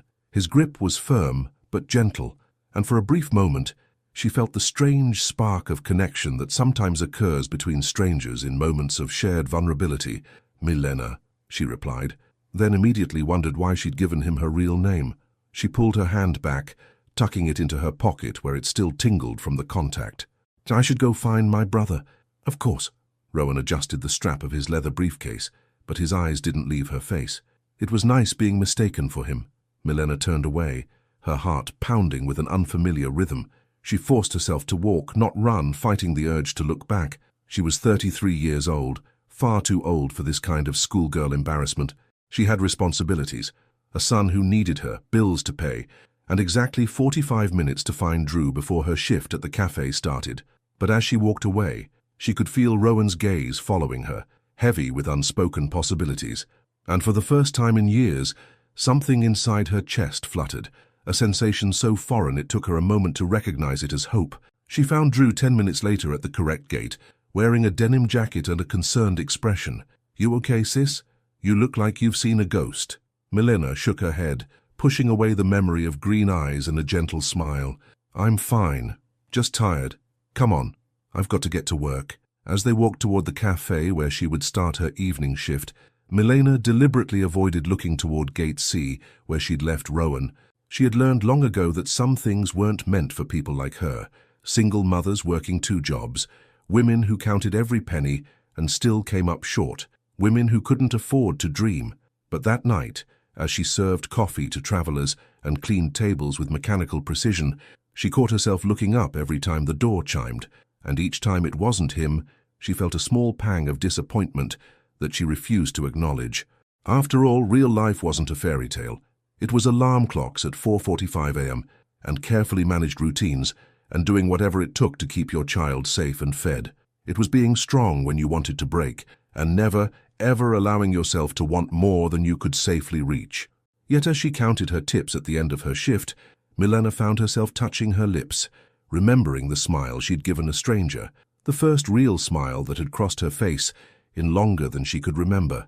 And in the quiet of the empty cafe, she allowed herself exactly 30 seconds, counted in her head, to wonder what it might feel like to be held by someone who looked at her the way Rowan had, just before she walked away. Then the 30 seconds ended, and Milena Carter did what she always did. She straightened her shoulders, wiped down the counter one last time, and stepped out into the night, ready to face another day of reality. 3 days after the airport incident, the evening rush at Heaven's Cup Cafe brought its usual parade of hurried travelers and delayed flights. Milena mechanically wiped down the counter, her movements precise and practiced.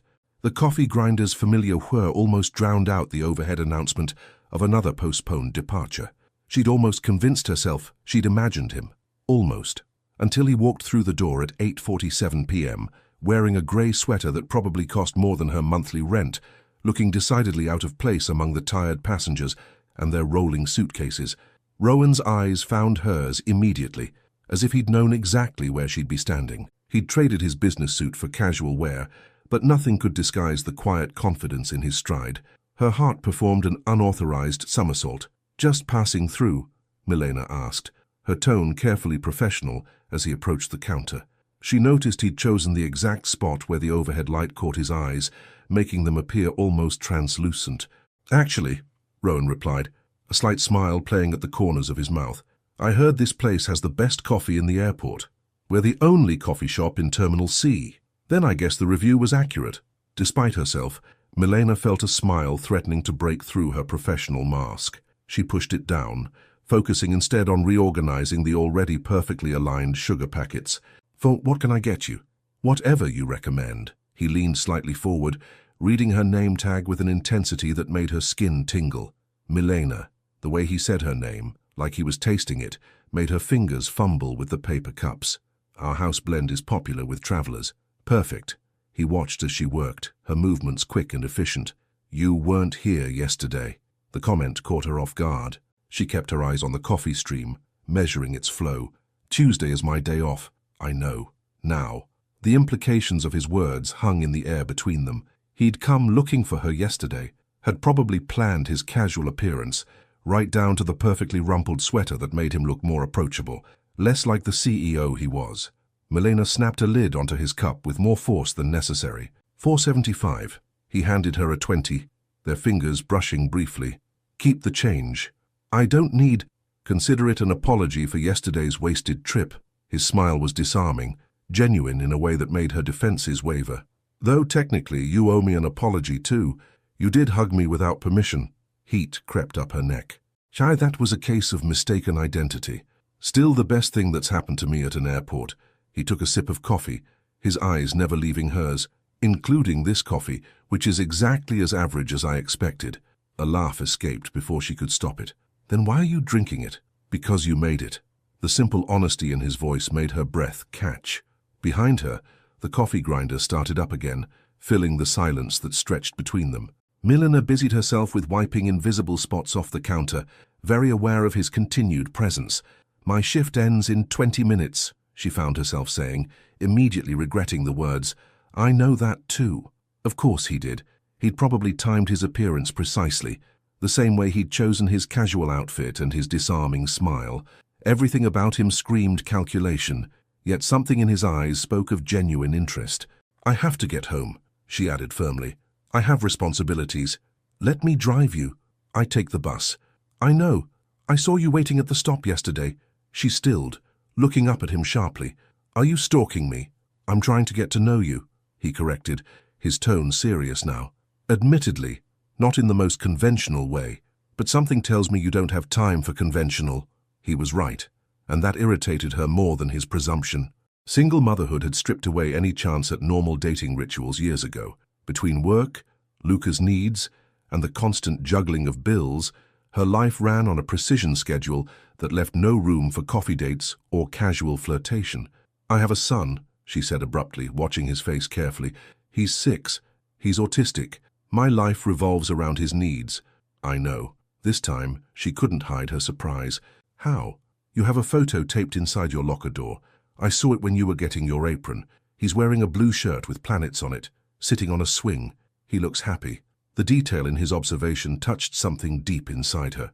Most people's eyes glazed over the moment she mentioned Luca's autism, but Rowan had noticed not just her son, but the specific details of a photo glimpsed briefly through a partially open locker door.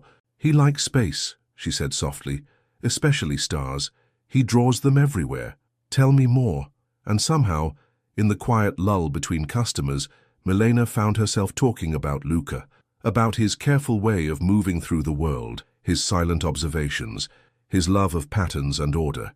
Rowan listened with genuine interest, asking thoughtful questions that showed he was truly engaging with her words.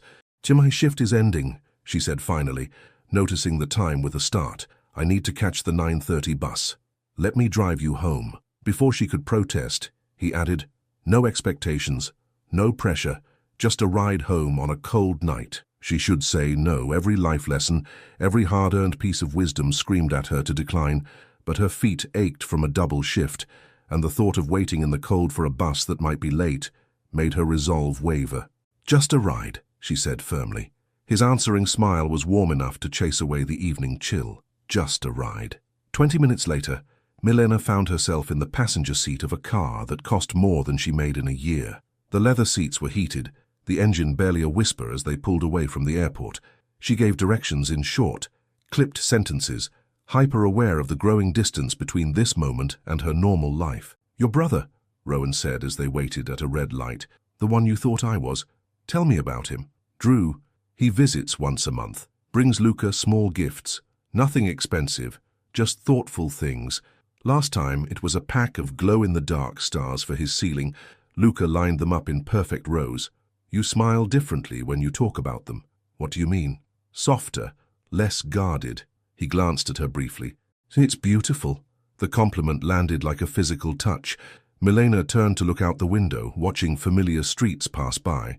"This is my stop," she said, as they approached her apartment complex.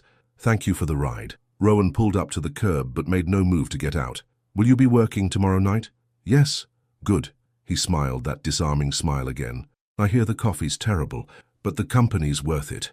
Milena got out of the car before she could say something foolish, something that might encourage this impossible thing growing between them. But as she walked toward her building, she heard his window roll down. "Milena!" She turned, arms wrapped around herself in the cold. "Thank you for trusting me with the ride, and with Luca. I know neither was easy for you." She nodded, not trusting her voice, and hurried inside. From her window, she watched his car idle for a moment longer before pulling away, its taillights disappearing into the night. Later, after checking on a sleeping Luca and paying the babysitter, Milena stood in her small bathroom, staring at her reflection. The woman who looked back seemed different somehow, less tired, more alive. "Don't," she told her reflection firmly. "Don't you dare hope." But as she turned away, she caught herself touching the smile that lingered on her lips, a smile that felt as dangerous as it did wonderful. In her son's room, the glow-in-dark stars cast tiny pinpoints of light on the ceiling, arranged in perfect lines. Milena stood in the doorway, watching Luca's peaceful sleep, and allowed herself to remember the way Rowan had listened when she talked about her son, not with pity or discomfort, but with genuine interest, as if Luca's differences made him more fascinating, not less. "Just a ride," she whispered to herself. That's all it was.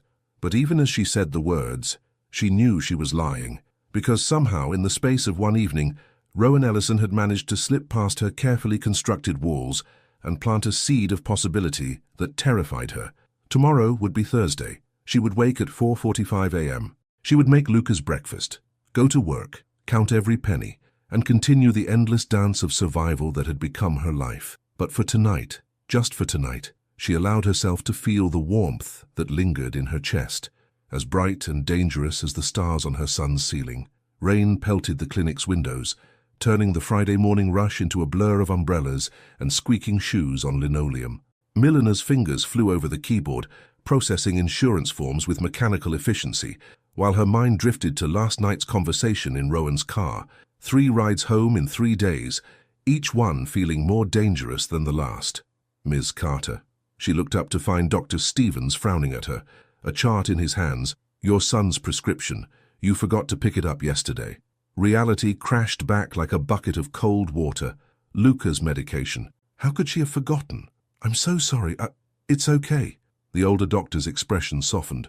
I know you're working double shifts. I filled it for you. He placed the paper bag on her desk. But, Milena, take care of yourself too. She clutched the bag, shame burning in her throat. 7 years of never missing a prescription, never dropping a single ball in the intricate juggling act of her life, until now.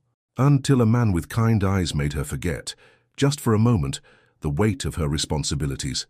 Her phone buzzed, a text from Mrs. Henderson. Luca, having difficult morning, won't put on blue sweater, very upset. Milena's heart clenched. The blue sweater was in the wash. She'd forgotten to run the laundry last night after work. Another ball dropped. She typed back quickly. Check his bottom drawer. Green sweater with silver buttons. Tell him it's like stars in the forest. 3 dots appeared as Mrs. Henderson typed. Long minutes passed before. It worked. He's calm now. Starting breakfast? Milena released a shaky breath, aware of how close they'd come to a full meltdown, all because she'd let herself get distracted by impossible dreams. The morning crawled by in a haze of insurance codes and patient check-ins. During her lunch break, huddled in the small break room, she pulled out her phone to cancel her evening shift at the cafe. She couldn't risk any more distractions, but before she could make the call, a new message appeared. I have a serious question about coffee. Rowan. Her finger hovered over the delete button. Another message. Does the terrible taste grow on you eventually? Or do airport cafe employees have special training in taste bud suppression? Despite everything, she smiled, then immediately frowned at herself for smiling. How did you get my number? She typed back. I may have bribed Joey from the morning shift with concert tickets. That's crossing a line. I know. I'm sorry. I missed you this morning. The simple honesty of his words made her chest ache. She'd switched to an earlier shift at the cafe, specifically to avoid him. He'd figured that out too, apparently. I have to go, she typed. Work. Have dinner with me tonight. I can't. Why not? Because I'm drowning, she wanted to type. Because I'm 1 missed shift away from not making rent. Because my son needs stability and routine, not a mother who's suddenly acting like a teenager with a crush. Instead, she wrote, because this isn't real. The 3 dots appeared and disappeared several times before his response came. It feels real to me. Milena turned off her phone, forcing herself to focus on work. But his words echoed in her head all afternoon, through patient check-ins and insurance calls, through the steady drum of rain against windows. At 4:30, she stepped out into the wet evening, umbrella clutched against the wind. The bus stop was crowded with people seeking shelter from the rain. She checked her phone, now turned back on, and saw 3 missed calls from Mrs. Henderson. Her heart stopped. The voicemail played. Milena, don't worry. Everything's fine. It's just, well, there's someone here. He brought Luca's prescription, said you left it at work. He's sitting with Luca now, actually. They're organizing Luca's car collection by wheel size. Luca's never let anyone touch his cars before. The world tilted sharply on its axis. Milena's fingers shook as she dialed for a rideshare she couldn't afford. 10 minutes later, she burst through Mrs. Henderson's front door, rain-soaked and frantic, and stopped dead in her tracks. There, on the living room floor, sat Rowan Ellison in his $1,000 suit, meticulously measuring toy car wheels with a ruler, while Luca watched intently. Her son's face held the focused concentration he only showed when something deeply interested him. The red one has slightly larger wheels, Rowan was saying softly. See, 2.4 centimeters instead of 2.3. Where should we put it in the line? Luca's hand moved carefully, adjusting the car's position with precision. His shoulders were relaxed, his breathing even. No signs of distress at having a stranger in his space. Perfect, Rowan nodded. Exactly right. You have an amazing eye for detail. Mrs. Henderson appeared at Milena's elbow. He's been here almost an hour, she whispered. Luca hasn't made a single stress sound, not one. He even smiled when they started measuring. Milena's throat felt too tight to speak. She watched as Rowan handed Luca another car, maintaining the perfect balance of engagement and space that so many people got wrong. "The prescription," she managed finally. "I forgot. It's on the kitchen counter," Mrs. Henderson said. "He got it before the pharmacy closed. Said he noticed it on your desk when he stopped by the clinic." She paused. "How's Milena? Who is he?" "Nobody," she whispered. "He's nobody." But even as she said it, Rowan looked up and saw her. His smile was careful, contained, as if he knew he'd overstepped but couldn't quite bring himself to regret it. "Hey," he said softly. "Luca's teaching me about proper car organization. Did you know the silver Corvette has exactly the same wheelbase as the blue Mustang? But they're in different categories because the Corvette's hood is 0.3 centimeters longer." Luca held up the cars in question, demonstrating without words. His eyes were clear, engaged. He looked happy. "I should go," Rowan said, standing slowly. "Thank you for letting me learn about cars, Luca. Maybe next time you can show me your star collection." Luca didn't respond verbally, but he carefully placed the silver Corvette in Rowan's hand, a gesture that made Mrs. Henderson gasp softly. Sharing toys was not something Luca did, ever. Rowan seemed to understand the significance. He held the car with exaggerated care, examining it from all angles. "This is a very special car," he said seriously. "Thank you for trusting me with it. Would it be okay if I gave it back to your mum to keep safe for you?" A small nod. Rowan placed the car in Milena's palm, his fingers brushing hers for just a moment. "I'm sorry if I overstepped," he said quietly. I couldn't stand the thought of you worrying about the prescription all night." She should be angry, should tell him to leave, to stop inserting himself into her carefully structured life. Instead, she found herself asking, "How did you know?" "About the cars, about how to talk to him. I Googled autism and routines after you told me about him, read some parent forums, learned about the importance of precision and respect for organization. The rest was just listening, watching, like he does." The simple thoughtfulness of it undid her completely. "Have dinner with me?" he said again. "Not tonight. I know tonight you need to be with him. But tomorrow, please." Behind them, Luca had returned to his cars, contentedly measuring and adjusting. Mrs. Henderson was pretending to dust nearby, obviously eavesdropping. The rain drummed against windows, and somewhere a clock ticked, marking each second. She stood there holding a toy Corvette like it was the key to something she didn't dare name. "Okay," she heard herself say. Rowan's smile was like sunrise. "Okay," he echoed softly. He left quietly, carefully, the same way he'd apparently entered their lives. Milena watched through the window as he got into his expensive car, somehow not looking out of place, despite having spent an hour measuring toy cars on a suburban living room floor. "Well," Mrs. Henderson said behind her, "I guess he's not nobody after all." No, Milena thought, clutching the silver Corvette. He wasn't nobody, and that was exactly what terrified her.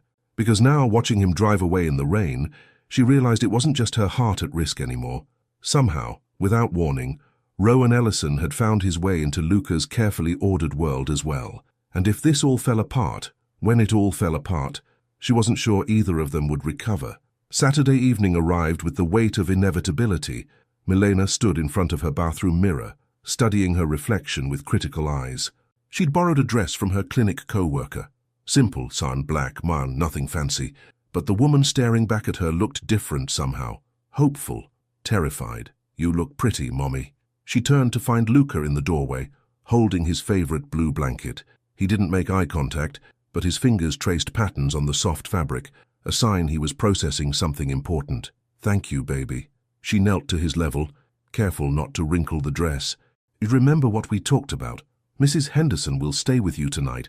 Everything will be exactly the same as always. Except you." The simple observation hit her like a physical blow.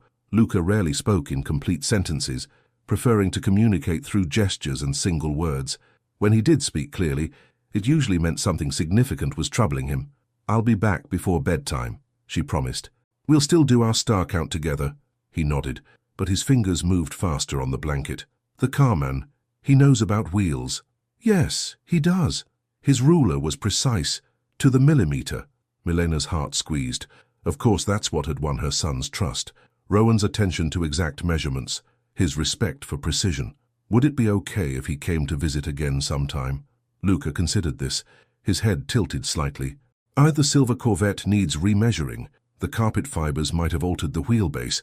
A car horn sounded outside, not Rowan's car, but Mrs. Henderson's ancient sedan pulling into the driveway. Milena checked her phone. 6:45 p.m., 15 minutes until Rowan would arrive. Dinner at 6:55, she reminded Luca, as Mrs. Henderson let herself in. Then homework, then your documentary about deep-sea creatures, then bath at 8:30. So I'll be back for stars at Ninesil. I've got his schedule written down to the minute, Mrs. Henderson assured her, hanging up her rain jacket. Though I doubt I need it. This young man keeps better time than my kitchen clock.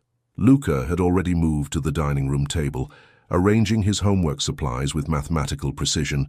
Milena watched him, guilt warring with another emotion she didn't dare name. Go, Mrs. Henderson whispered.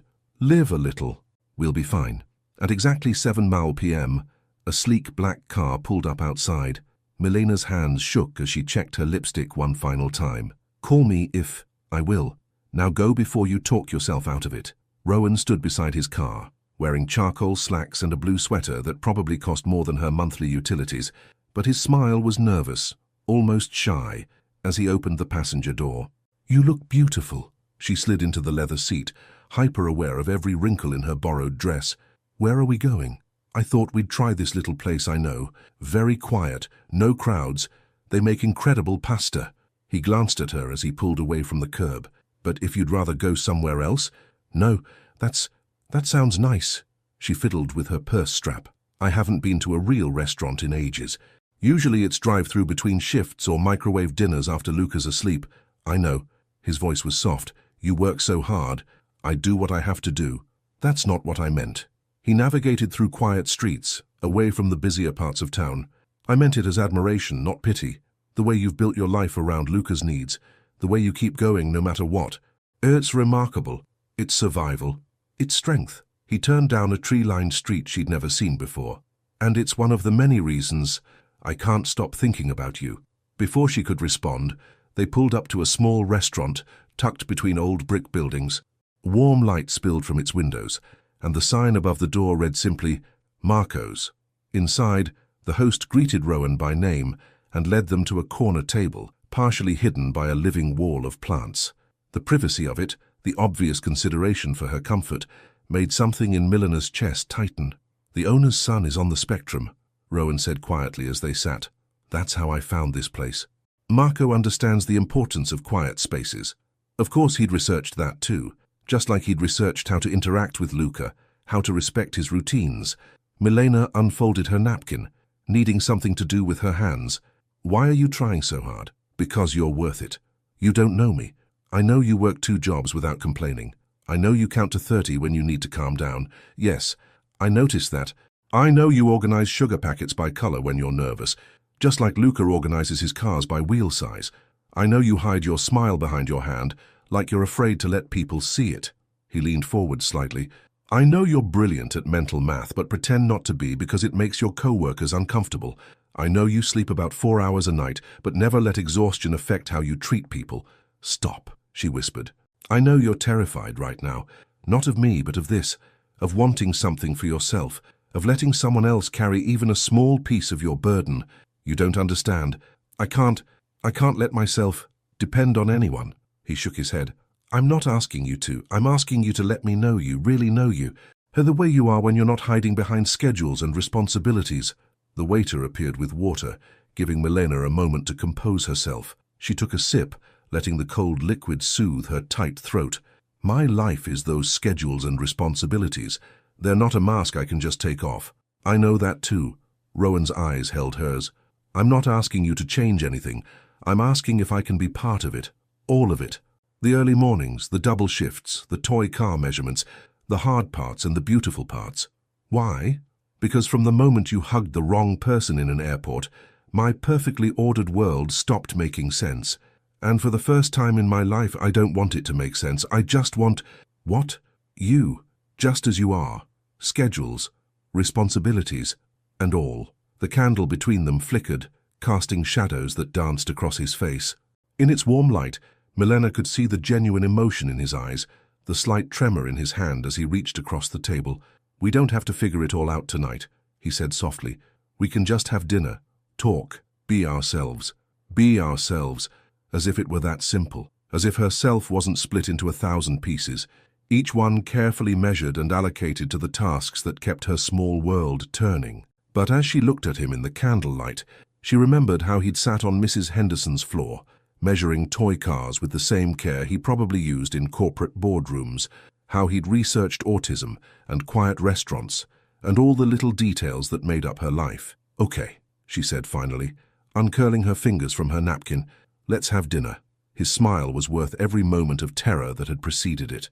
"Okay. But I should warn you, the pasta here really is incredible. You might have to come back again just to try everything on the menu." "Is that a threat or a promise?" "Both," he said, and the warmth in his voice wrapped around her like a blanket. "Definitely both." As their waiter approached with menus, Milena found herself doing something dangerous. She began to hope, just a little, just enough to feel like maybe, just maybe, the woman in the borrowed dress deserved more than survival. She checked her phone quickly, 8:15 p.m. Luca would be finishing his documentary now, preparing for his bath routine, everything running exactly on schedule, except her heart, which had decided to beat to an entirely new rhythm. Sunday mornings belonged to Luca. It was their one unbreakable rule, the only time Milena never took shifts or made appointments. They had a routine, pancakes shaped like stars, documentary reruns, and quiet hours where Luca would draw while Milena caught up on bills. But this Sunday felt different. "Your pancake has uneven points," Luca observed, studying his breakfast with mathematical precision. 3 millimeters off on the left side. "I'm sorry, baby. Should I make another one?" He considered this, head tilted. "No. Imperfections can be interesting. Like the carman's watch." Milena's hand stilled over the griddle. "What about his watch?" It was 2 minutes fast, but he knew it was 2 minutes fast. He adjusted his measurements accordingly. Of course he had. Of course Rowan had noticed his watch's inaccuracy and explained it to Luca, just like he'd noticed everything else about their lives, fitting himself into their carefully structured world with a patience that made her chest ache. Her phone buzzed softly on the counter. She already knew who it was. "Good morning. I keep smiling at nothing. People on the street probably think I'm crazy." Despite herself, Milena smiled too. Last night had been perfect. The quiet restaurant, the easy conversation, the way Rowan had listened, really listened, as she talked about her dreams of going back to school someday, of making a better life for Luca. He had driven her home exactly on schedule, getting her back for Luca's bedtime star count without a minute to spare. "You are crazy," she typed back. "Who smiles on a Sunday morning? People who had the best dinner of their lives last night." Another text followed quickly. "Too much. I'm trying not to overwhelm you, but I'm not very good at hiding how I feel." The honesty of it made her breath catch. She glanced at Luca, who was now measuring his orange juice level with careful eyes. "Sunday is Luca time," she replied. "No distractions." "I know. Family day. I respect that completely. I just wanted you to know I'm thinking about you. Both of you, both of you." Not many men included her son in their morning after texts. Then again, Rowan wasn't like many men. "Mom?" Luca's voice pulled her attention back. "The calendar is wrong." She followed his pointing finger to the kitchen wall calendar. Someone, probably Mrs. Henderson, had marked the upcoming Friday with a bright red circle. "Parent-teacher conference?" Milena read, her stomach dropping. She'd completely forgotten. "It's okay, baby. I'll request the morning off from the clinic." But even as she said it, she knew it would be a problem. Doctor Stevens had already approved her taking Thursday morning off for Luca's dental appointment, asking for Friday too. Her phone buzzed again. "If you need anything, even just a coffee delivery or a grocery run, I'm here. No pressure, no expectations, just here." Milena stared at the message until the letters blurred. It would be so easy to lean on him, to accept the help he so genuinely offered, but dependency was a slippery slope she couldn't afford to start down. "Dear Mom." Luca's voice had taken on the slight edge that signaled rising anxiety. "The calendar is wrong." "I know, baby. We'll figure it out." "No. Look." He pointed again, more insistently. "The phases of the moon. They're incorrect." She looked closer. Sure enough, the calendar showed a full moon for next weekend when it should be a waning crescent. Such a small detail. But to Luca, these accuracies mattered deeply. "Oh, you're right," she said, relieved to focus on a problem she could actually solve. "Should we fix it?" He nodded, already reaching for his special astronomy book, the one he used to track lunar phases. They spent the next hour carefully updating each month, Luca's tension easing as order was restored to his world. If only her own world could be fixed so easily. The rest of the morning passed in their usual Sunday rhythm, but Milena's mind kept drifting to the upcoming week's logistics. She'd have to dip into the emergency fund, again, to cover Mrs. Henderson's extra hours, maybe pick up an extra cafe shift to make up the difference, but that would mean less time with Luca, more disruption to his routine. Her phone lit up with a text from her clinic supervisor. Schedule change. Dr. Walsh called in sick. Need you to cover Thursday morning, the same time as Luca's dental appointment. The appointment they'd waited 3 months for, with the only pediatric dentist in town who specialized in autistic children.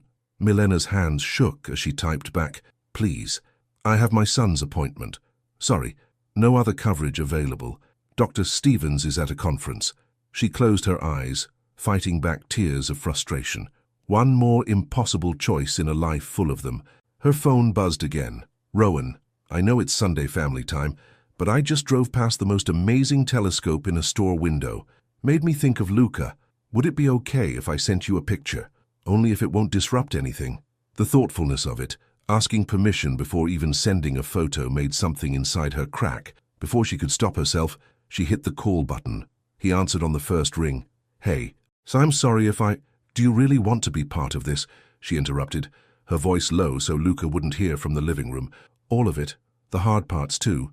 "Yes." No hesitation, no qualification, just simple truth. "I need..." She swallowed hard. "I need someone to take Luca to the dentist on Thursday morning. Mrs.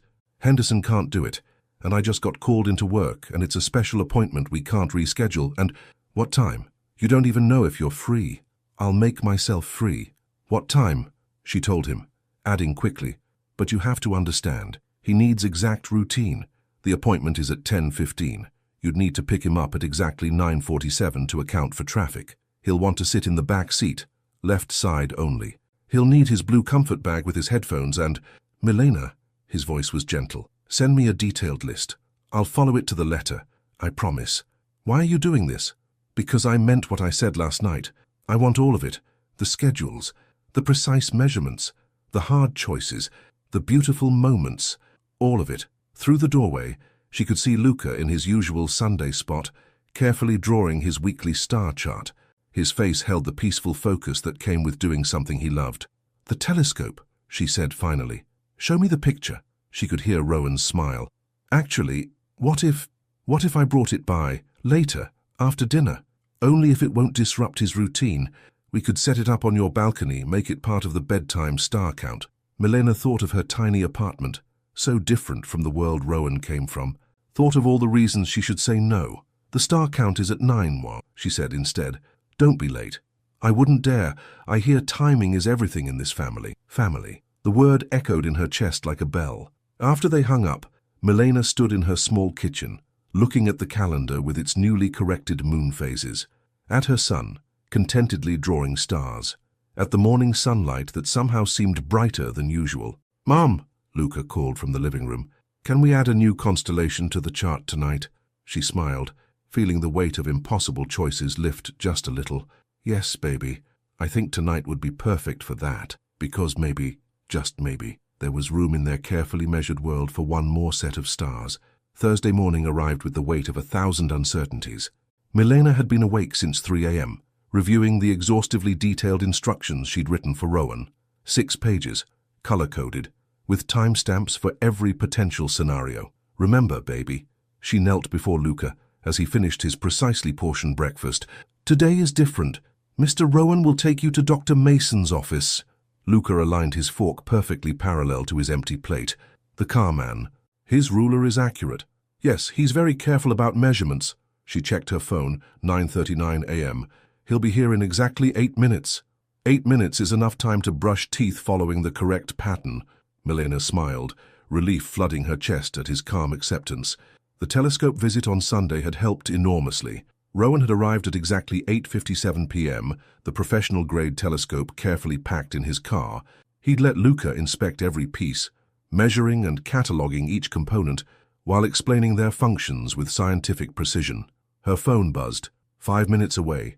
"Following the route you mapped exactly." Of course he was. He'd spent 2 hours yesterday driving the route at different times, calculating traffic patterns and potential delays, just like he'd visited the dentist's office in advance, photographing the waiting room so Luca could preview the space. At exactly 9:47 a.m., a soft knock echoed through the apartment. Luca looked up from his toothbrushing routine, eyes focused on the middle distance. 3 knocks, evenly spaced, 0.5 seconds apart. Milena opened the door to find Rowan in casual clothes, the same kind Luca's occupational therapist wore, holding a small bag. "I brought something," he said quietly, "but only if it won't disrupt his routine.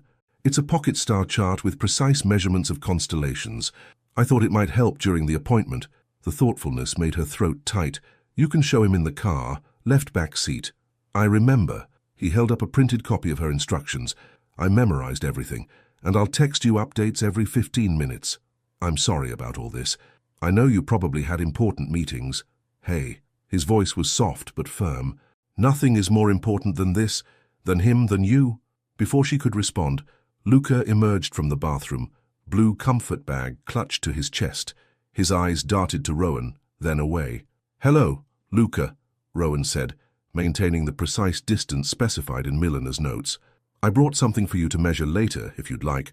But first, we should leave in exactly 2 minutes to maintain our schedule." Luca's shoulders relaxed slightly at the mention of schedules and measurements. He moved toward the door with careful steps, pausing to line up his shoes perfectly before putting them on. "Mom," his voice was barely a whisper, "you'll be here at 11:43? "Yes, baby, I'll be waiting right here." "And the stars tonight?" "Same as always." 9 o'clock? He nodded once, then walked to the car with measured steps, Rowan following at the exact distance Milena had specified. She watched from the window as Luca settled into his preferred seat. As Rowan checked the seatbelt with careful attention to pressure and angle, her phone buzzed. "We're okay. He's looking at the star chart." "Deep breaths, Mama." Milena pressed her hand to her mouth, fighting back tears as she watched them drive away. For 6 years, she'd done everything alone. Every doctor's appointment, every meltdown, every small victory and crushing setback. And now, the clinic was busy, but Milena's mind kept drifting to her phone, waiting for Rowan's updates. 9:58 a.m. Traffic light at Main Street was red, adjusted route to maintain schedule. 10:07 a.m. Arrived at parking lot. Luca measuring parking space lines with pocket ruler. 10:13 a.m. In waiting room. Star chart helping with fluorescent lights. 10:22 a.m. Dr. Mason letting him inspect tools before starting. All measurements recorded in his notebook. 10:45 a.m. Cleaning complete. No distress. He's amazing, Milena. She was processing insurance forms when the final update came through, accompanied by a photo. Her hands shook as she opened it. There was Luca, sitting in the dentist's chair, actually smiling as he held up a small certificate. Below it, Rowan had written, "First cavity-free checkup. We celebrated by measuring the exact angle of the dentist's chair recline." Relief made her legs weak. She ducked into the break room, needing a moment to compose herself. But before she could, another text arrived. He asked if we could stop at the store to buy a protractor. Said his star charts need more precise angles. "I know it's not in the schedule, but..." Milena stared at the message, understanding the weight of what he was really asking. Any deviation from routine could trigger anxiety, could spiral into a meltdown, but Luca had asked, had actually verbalized a want. That alone was huge. "What does your gut tell you?" she typed back. He's calm, focused. The star chart kept him grounded through the appointment. I think he feels safe. Safe. The word every special needs parent dreams of hearing." "Okay," she replied, "but no more than 15 minutes in the store. Already mapped the shortest route to the checkout counter. We'll be home by 11:43. She returned to her desk, trying to focus on work, but her mind kept drifting to the image of her son, smiling in that dentist's chair, of Rowan Regason who measured parking spaces and memorized schedules, and understood that love sometimes looked like precise angles and carefully counted seconds. At exactly 11:41 a.m., she heard familiar footsteps in the hallway. 2 sets, one careful and measured, one slightly longer, but deliberately matched to the first. "Mom!" Luca's voice held an excitement she rarely heard. "We found a protractor with digital display, accurate to 0.01 degrees. She turned to find them in the doorway. Luca clutching a small shopping bag, Rowan standing slightly behind him with an expression that held something deeper than pride. The carman helped me calculate the optimal angle for Orion viewing, Luca continued, his words coming faster than usual. Did you know that stellar parallax requires precise trigonometric functions? I didn't, she said softly, watching as her son, her beautiful, brilliant, often silent son, practically vibrated with enthusiasm. Tell me more. Rowan caught her eye over Luca's head as the boy launched into a detailed explanation of astronomical measurements. His smile held no triumph, no pride in his accomplishment, only genuine joy at Luca's happiness. I should go, he said, when Luca paused for breath. Let you get back to work. No? The word surprised them both. I mean, it's my lunch break. Maybe we could all get something if that wouldn't disrupt. Lunch is at 12:15, Luca supplied. 31 minutes from now. Sufficient time to calculate stellar angles while waiting. Rowan's eyes never left Milena's face. I'd like that, if you're sure. She wasn't sure about anything, except the way her son's hands moved with excitement as he talked about stars, and the way Rowan watched them both like they were the center of his universe. I'm sure, she said softly. After all, we need to verify those stellar parallax calculations, right? Luca nodded seriously. So multiple observers improve accuracy. They do, Rowan agreed, and Milena heard the deeper meaning in his words. They really do. As they walked to the cafe down the street, Milena watched her son measuring sidewalk cracks with his new protractor. While Rowan listened intently to each calculation, something was shifting, changing, like the slow rotation of stars across the night sky, and for the first time in years, she didn't try to measure or control it. She just let it be, as vast and beautiful as the constellations Luca loved so much. The first sign of trouble arrived on a Tuesday morning, exactly 3 weeks after the dental appointment. Milena was at her clinic desk when an email notification lit up her screen. From Lawrence, Ellison Ecotech Global. Com. Subject. Regarding my son's recent activities. Her stomach dropped. She'd known this moment would come. The moment when Rowan's world collided with hers in ways that couldn't be measured or controlled. Ems. Carter. I'll be direct. My son's recent behavior has become concerning. Missed board meetings. Declined social engagements. Time spent in questionable neighborhoods. I've had you investigated, of course. Single mother. 2 jobs. Special needs, child. I'm sure you understand how this appears. I'm prepared to offer compensation for your discretion and immediate withdrawal from my son's life. Please reply with your terms. Lawrence Ellison, CEO, Ecotech Global. The words blurred as tears threatened, not from the insult, but from the clinical precision of it. The way he'd listed her life circumstances like defects to be catalogued. Her phone buzzed with Rowan's daily morning message. Just remembered how you laughed at that terrible joke I told last night. Makes meetings bearable. They'd had dinner again, simple takeout in her apartment, while Luca measured the exact angles of paper airplanes Rowan taught him to fold. It had been perfect, normal, real. Another email notification, meeting reminder, parent-teacher conference, 2:30 p.m. Reality crashed back. She still hadn't found coverage for her clinic shift. Dr. Stevens was sympathetic but firm. They were short-staffed, and she'd already taken too much time off recently. Her phone lit up again. Everything okay? You usually send a laughing emoji to mock my jokes by now. Milena stared at the message, then at the email from Rowan's father. The contrast between them made her chest ache. Can't talk now, she typed back. Work. She turned off her phone, unable to bear his response. The morning crawled by in a haze of insurance forms and appointment scheduling. At lunch, she checked her messages. Miss you already. Found a new constellation chart Luca might like. Everything all right? You seem distant. Milena. And then, sent just minutes ago. I'm worried. Please talk to me. She was composing a reply when Dr. Stevens appeared at her desk. Milena, there's someone here to see you. Her heart stopped as she looked up, expecting Rowan. Instead, she found herself facing an elegantly dressed woman in her 50s, her silver hair swept into a perfect chignon. Ms. Carter. The woman's smile was practiced, professional. I'm Regina Ellison, Rowan's mother. Might we speak privately? The break room felt smaller than usual, its fluorescent lights harsh against Regina's expensive jewelry. She declined the offered chair, preferring to stand with perfect posture. I'll be brief, Regina said, her voice soft but steel-edged. You seem like a sensible woman. You must understand this. Dalliance cannot continue. Milena forced herself to meet the older woman's eyes. With all due respect, that's between Rowan and me. Is it? Regina's perfectly manicured fingers traced the edge of a nearby table. Tell me, how does your son handle change? Disruption to his routine? What happens when this inevitably ends badly? The question hit like a physical blow, because of course she'd thought about it.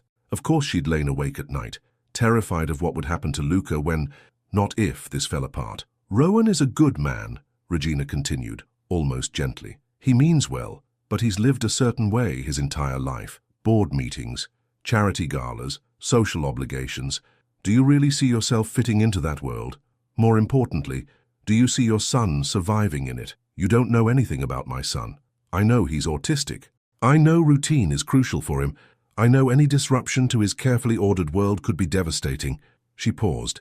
I also know about the parent-teacher conference you're missing today, the one Rowan offered to attend in your place.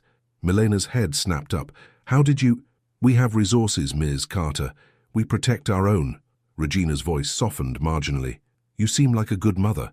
You've built a stable life for your son. Why risk destabilizing it for a relationship that can't possibly last? Before Milena could respond, her phone buzzed. A text from Mrs. Henderson. Luca, very anxious about conference. Keeps checking clock. Need response about who's attending. Reality crashed in like a wave. In all the morning's chaos, she hadn't confirmed with Rowan about the conference, hadn't responded to his messages, hadn't done anything except let her carefully structured world start to unravel. Think about it, Regina said, moving toward the door. For everyone's sake. She left Milena standing in the break room, clutching her phone like a lifeline. Another message appeared. Rowan again. Just say the word, and I'll handle the conference. Already cleared my schedule. Trust me with this, please. Trust. Such a small word for such an impossible thing. Her fingers shook as she typed, I can't. I'm sorry. I just can't. She turned off her phone before his response came through. Then she did something she'd never done in 6 years of single motherhood. She broke down at work. Dr. Stevens found her 10 minutes later, still trying to pull herself together. One look at her face and he sighed. Go. What? Go to your son's conference. Family comes first. We'll manage. But you said... I know what I said. I also know that sometimes being a good boss means knowing when to break your own rules. He smiled kindly. Besides, you haven't taken a sick day in 3 years. Consider this one earned. Milena grabbed her purse with trembling hands. Thank you. I'll make up the hours. Go, he repeated firmly. Take care of your boy. She practically ran to her car, turning her phone back on as she started the engine. Messages flooded in. From Mrs. Henderson. Luca getting very anxious. Please advise. From Rowan. I don't know what happened, but I'm here. Whatever you need. From Rowan's father. I await your terms. And finally, from Rowan again. I love you. Both of you. Whatever's wrong, we'll figure it out together. Just let me in, love. Another small word for an impossible thing. She pulled into the school parking lot at 2:27 p.m., her heart pounding.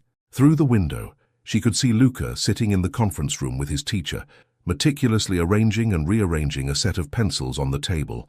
And there, in the parking space next to hers, was a familiar black car.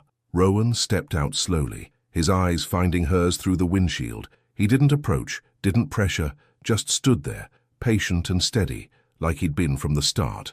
I got an email from your father, she said when she finally got out of her car, and a visit from your mother. I know. His voice was tight with barely contained anger. I just found out. I'm so sorry. They're right, you know, about all of it. The worlds we come from, the impossibility of this, the risk to Luca. No, he took a single step forward. They're right about the challenges, but they're wrong about what matters. He glanced toward the conference room window. He matters. You matter. The rest is just noise. It's not that simple. Actually, it is. He smiled slightly.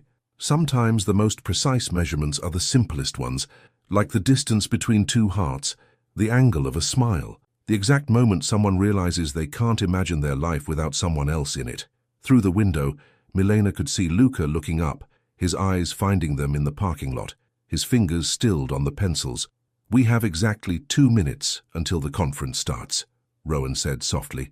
Just enough time for you to decide if you trust me. Trust us. This little family we're building. One careful measurement at a time. Family. The word echoed in her chest like a constellation finding its place in the night sky. 1 minute, 30 seconds, she whispered. I'll wait, however long it takes. And in that moment, standing in a school parking lot while her son watched through the window and the world tried to tear them apart, Milena Carter did the bravest thing she'd ever done. She reached for Rowan's hand. Headlines weren't part of Milena's morning routine, but there it was, glaring from her phone screen as she waited for her 5:45 a.m. bus. Ellison Eyre steps down. Corporate dynasty in chaos. Her hands shook as she scrolled through the article. Words jumped out like accusations. Unprecedented, family tension, mysterious personal matters, stock prices dropping. You shouldn't read those. She looked up to find Rowan beside her at the bus stop, 2 coffee cups in hand. Steam rose from them in the early morning chill. What are you doing here? Bringing you coffee. He handed her a cup. And making sure you don't spiral into guilt over things that aren't your fault. You resigned from your family's company. I stepped back, temporarily. He leaned against the bus shelter. Told them I needed time to evaluate my priorities.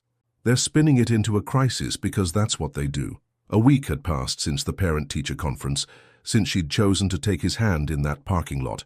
7 days of headlines, of whispered gossip at the clinic, of Rowan's parents escalating their attempts to resolve the situation. Your father called the clinic yesterday, she said quietly. Tried to get Dr. Stevens to fire me. Rowan's jaw tightened. What happened? Dr. Stevens told him that harassing his employees was grounds for a lawsuit. A small smile touched her lips. Then he gave me a raise. Smart man. Rowan sipped his coffee. Unlike my father, who seems determined to prove exactly why I needed to step back. The 5:45 bus appeared at the corner, right on schedule. Milena moved to board, but Rowan caught her hand. Let me drive you. I can't start depending on rides. What happens when... She stopped, realizing what she'd been about to say. When what? His voice was gentle. When I leave, when this falls apart. Is that what you're worried about? Before she could respond, her phone buzzed with a text from Mrs. Henderson. Luca asking about dinner schedule. Need to confirm changes. Right. Dinner. Because somehow, without any formal discussion, Rowan had become a regular part of their evening routine. 3 nights a week, he'd arrive at exactly 6:15 p.m. with groceries and his well-worn briefcase full of star charts and mathematical puzzles for Luca. I should stick to the bus, she said finally. Keep things stable. Okay. No argument, no pressure, just acceptance. I'll see you at 6:15. She nodded, boarding the bus with a strange ache in her chest. Through the window, she watched him stand there, still holding his coffee, until the bus turned the corner. The clinic was unusually busy, filled with flu season casualties and insurance renewals.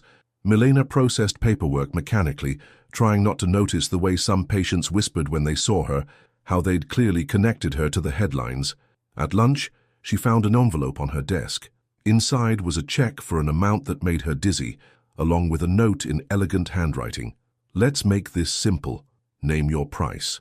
We all want what's best for Luca, don't we? Regina Ellison. Milena stared at the check until the numbers blurred. The amount would cover Luca's therapy for a year, could start a college fund, could... Everything okay? She looked up to find Dr. Stevens in the doorway, his kind face concerned. She held up the check helplessly. I don't know what to do. He sat in the chair across from her desk. Want to know what I think? Please. I think you're scared. Not of them, but of hoping, of believing you deserve something good. He smiled gently. I've watched you for 3 years, Milena, working doubles, never complaining, building a life for your son brick by brick. But lately you smile more, you stand straighter. And Luca, he's talking to other patients in the waiting room, actually talking. That's what terrifies me, she whispered. What if it all goes away? What if it doesn't? Her phone buzzed, a text from Rowan. Just had an idea for tonight's star measurement project. Think Luca might be ready to learn about parallax equations. Attached was a photo of carefully drawn diagrams, mathematical formulas broken down into simple steps. He'd clearly spent his morning preparing this, even with his company in chaos and his family in revolt. You know, Doctor, Stevens said, watching her face soften as she looked at the photo. Sometimes the bravest thing we can do is let ourselves be happy. Another text appeared. Also, made reservations at that quiet Italian place you liked. Saturday night. Mrs. H already agreed to watch Luca say yes. I don't know how to do this, Milena admitted. How to trust it? Sure you do. Dr. Stevens stood, patting her shoulder. Try one careful measurement at a time. The rest of the day passed in a blur of patience and paperwork. At exactly 6:13 p.m., Milena arrived home to find Rowan already in her parking lot, leaning against his car with grocery bags at his feet. You're early, she said. Actually, I've been here since 6:05, waiting to be exactly on time. He smiled that smile that still made her heart skip. I didn't want to disrupt the schedule. Something about that, about this powerful man deliberately waiting in a parking lot to maintain her son's routine, made her reach for the envelope in her purse. Your mother left this for me. She handed him the check. Quite generous, isn't it? Rowan looked at the amount, his jaw tightening, but before he could speak, the sound of running feet interrupted them. Mom! Carman! Luca's voice carried across the parking lot as he burst out of Mrs. Henderson's apartment. It's 6:14! Time for parallax equations! They turned to find him hurrying toward them, his movements still careful, but energized with excitement. He clutched his special notebook and calculator, ready for the evening's lessons. Look what I brought, Rowan said, reaching into one of the grocery bags. Special grid paper for plotting stellar coordinates. And I thought we could make space-themed pizza while we work on the math, with precisely measured toppings, Luca asked hopefully. Is there any other way? Milena watched them head inside, Luca already launching into a detailed explanation of his latest astronomical calculations. The envelope with the check was still in her hand. Looking down at it, she suddenly knew exactly what to do.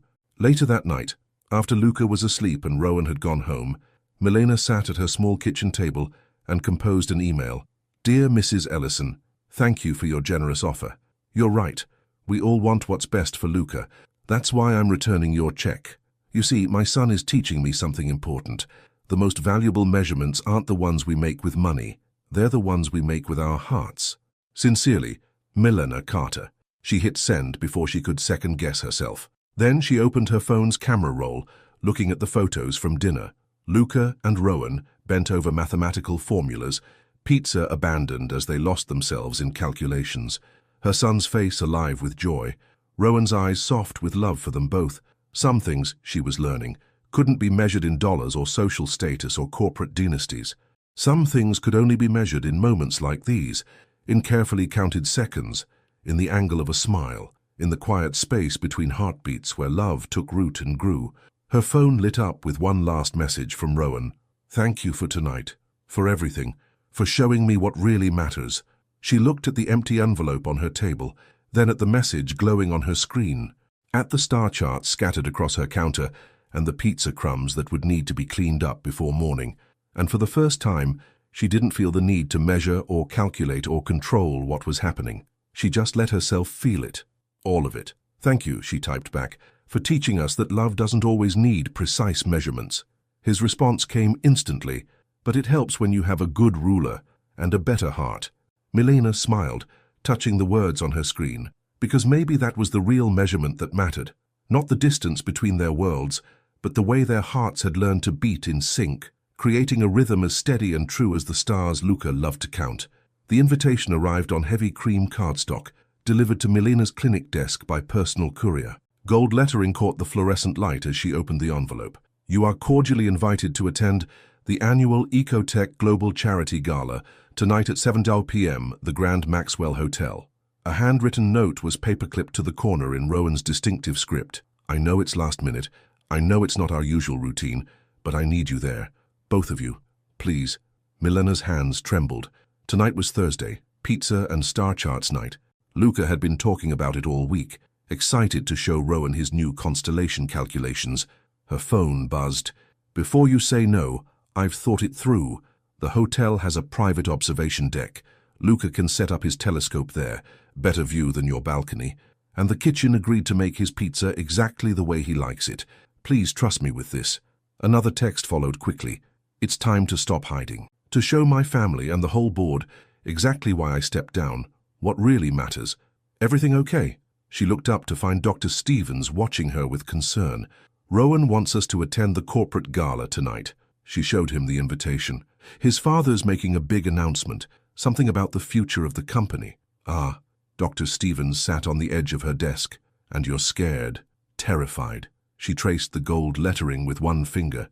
Luca doesn't do well with crowds, or changes, or having his whole world shift. Yeah, he smiled gently. Like he did when Rowan first came into your lives. Sometimes the scariest changes turn out to be the best ones. Her phone lit up again. Mrs. Henderson this time. Luca's teacher called. He spoke up in class today. Actually raised his hand and explained parallax to the whole room. Attached was a photo. Luca at the whiteboard, carefully drawing the same stellar diagrams Rowan had taught him. His face held the focused excitement they were seeing more and more lately. Go, Dr. Stevens said softly. Take the afternoon off. Get ready. Face whatever's coming. But the Anderson file will be here tomorrow. He squeezed her shoulder. Some things are more important than paperwork. 2 hours later, Milena stood in her bedroom staring at her reflection. The dress had arrived shortly after the invitation, a deep blue silk that reminded her of the night sky. It fit perfectly, of course. Rowan would have made sure of that. Mom, Luca's voice drew her attention to the doorway. The angular displacement is incorrect. She turned to find him frowning at her dress. Huh? What do you mean, baby? The hem. He pointed with precise movements. It's 0.3 degrees off horizontal. The carman wouldn't like that. A laugh bubbled up in her throat. Of course, her son would notice the slightest imperfection in measurement. Should we fix it? He nodded seriously, already reaching for his ruler.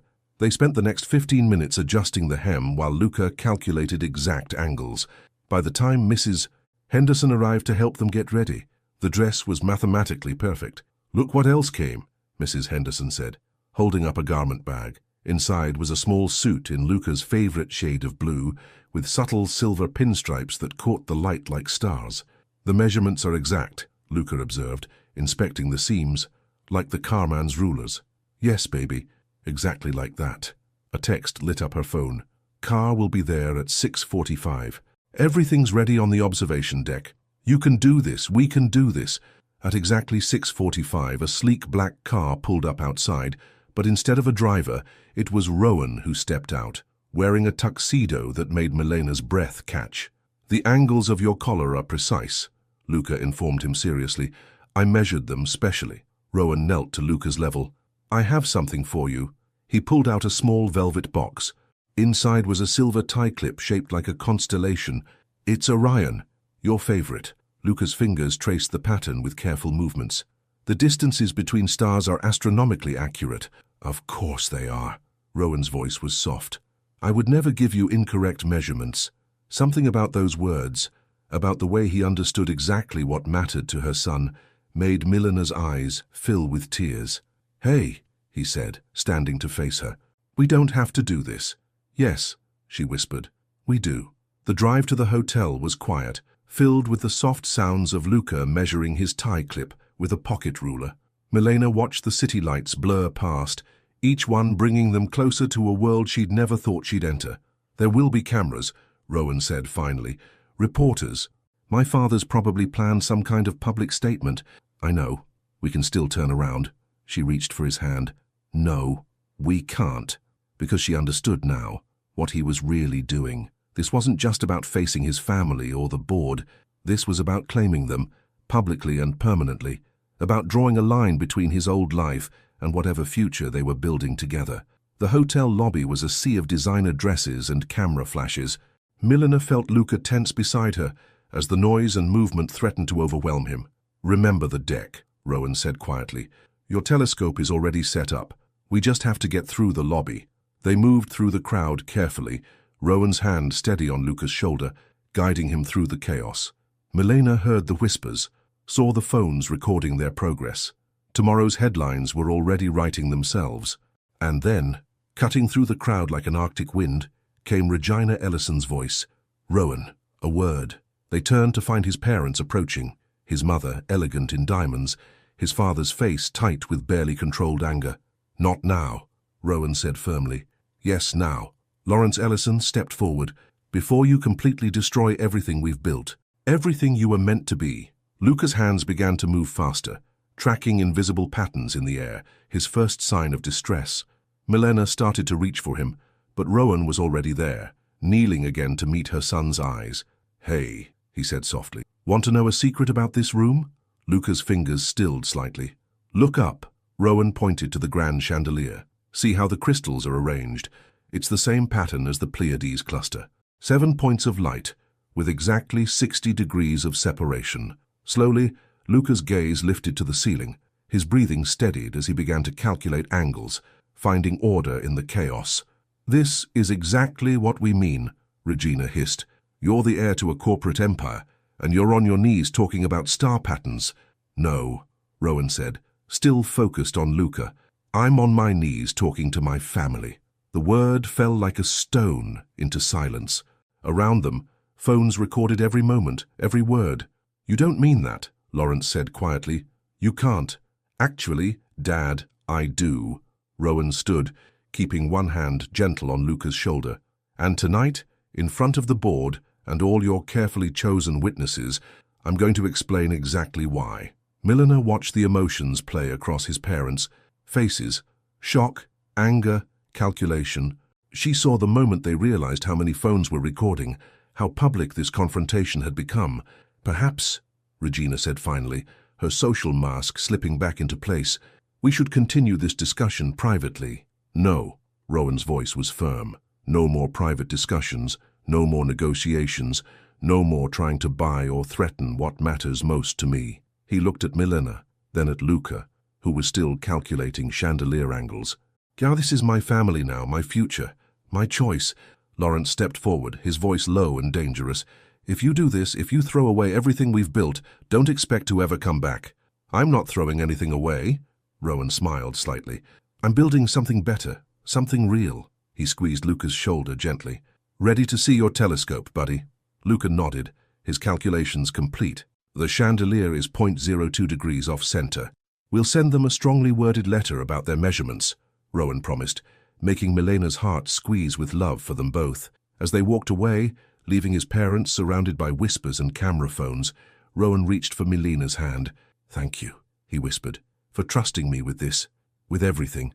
She interlaced their fingers, feeling the steady strength of him. Thank you for making it worth the risk. Above them, the chandelier's crystals caught the light, scattering it like stars across the marble floor. Milena watched her son's face as he tracked each point of light, finding patterns in their dance. Watched Rowan watching him, love evident in every careful movement, and she realized that some measurements couldn't be calculated with rulers or protractors. Some things could only be measured in the space between heartbeats, in the quiet moments between chaos, in the brave choices that changed everything. Tonight, surrounded by cameras and whispers and judgment, they would face whatever came next, together, as a family. But first, they had stars to count. 1 month after the gala, Milena stood in her small kitchen, surrounded by moving boxes and measuring tape. Morning sunlight streamed through the window, catching the diamond ring she still wasn't used to wearing. Simple, elegant, with tiny stars engraved inside the band. Mom? Luca's voice drifted from his bedroom. These measurements are incorrect. She found him frowning at a stack of boxes, ruler in hand. What's wrong, baby? The volume calculations don't account for book weight distribution. We need to recalibrate. I think you're right. Rowan appeared in the doorway, his usually pristine clothes dusty from packing. Want to help me work out the correct formula? Luca nodded seriously, already reaching for his notebook. 1 month hadn't changed his need for precision, but it had changed how he handled disruptions. Now, instead of panicking when measurements were wrong, he solved the problem methodically.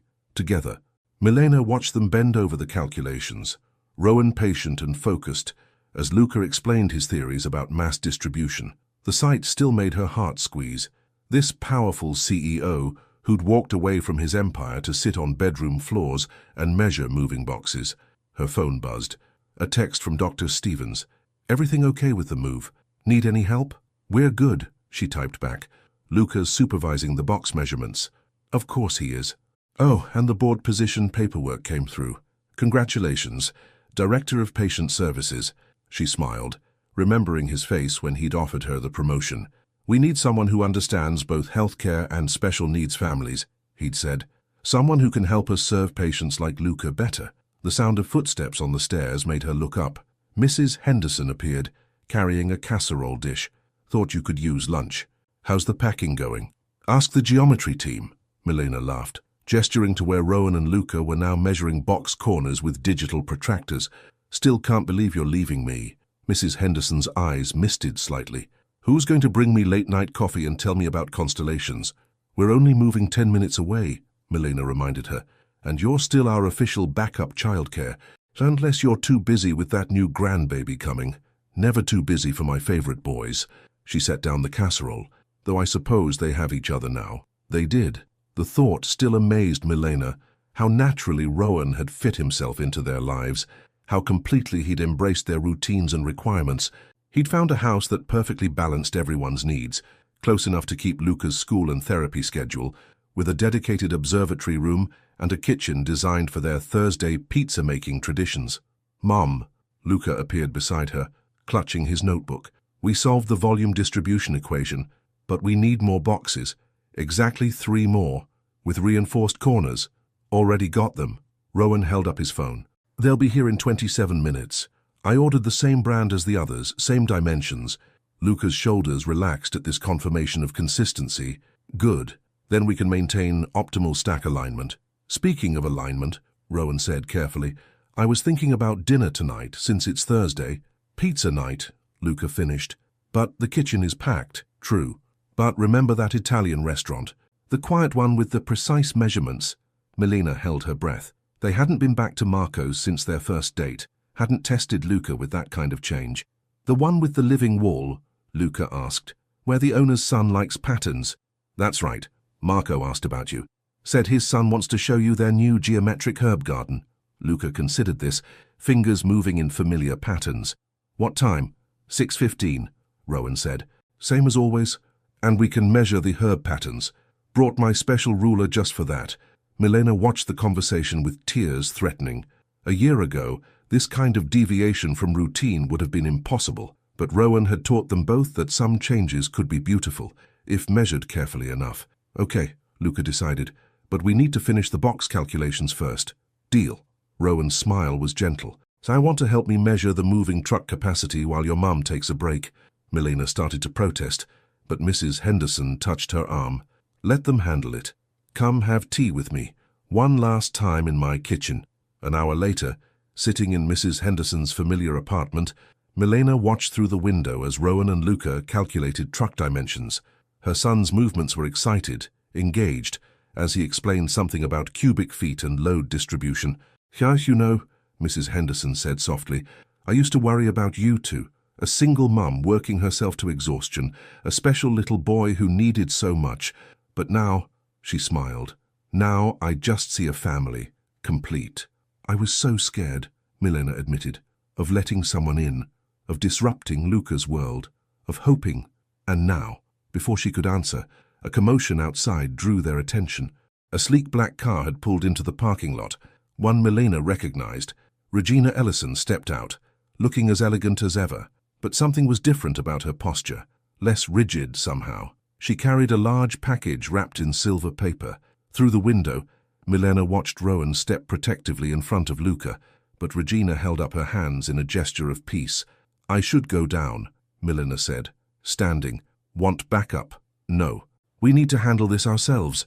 By the time she reached the parking lot, Regina was speaking softly to Rowan while Luca continued his measurements, carefully ignoring the disruption. "Understand if you don't want it," Regina was saying, "but when I saw it, I thought of him." She held out the package. Rowan took it warily, then called, "Hey, buddy, want to help me measure something?"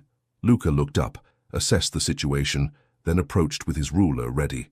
Together, they carefully unwrapped the package to reveal a professional-grade telescope, smaller than Rowan's, but with incredibly precise digital controls. "It's calibrated to 0.001 degree accuracy," Regina said quietly. I did some research about astronomy and autism and family." Luca was already examining the telescope's mechanisms, his fingers moving over the controls with familiar precision. "Joyce, the declination adjustment is exact," he announced, "like Carman's rulers. I'm not asking for forgiveness," Regina said, watching him, "or even acceptance. I wanted you to know I'm trying to understand." Milena saw the emotion cross Rowan's face, hope warring with caution, love battling hurt. Before he could respond, Luca spoke again. The angle is wrong. They all turned to him. What angle, baby? Milena asked, her shoulders too tense, like the chandelier that night, 0.02 degrees off. A startled laugh escaped Regina, perhaps her first real laugh in years. He's right. I am tense, scared, actually, of making more mistakes, of losing my son completely. Mom, Rowan's voice was soft. No, let me finish. I've spent my life measuring success in dollars and social status, but watching you these past months, the way you love them, the way you've built something real. She straightened her shoulders, correcting the angle Luca had noted.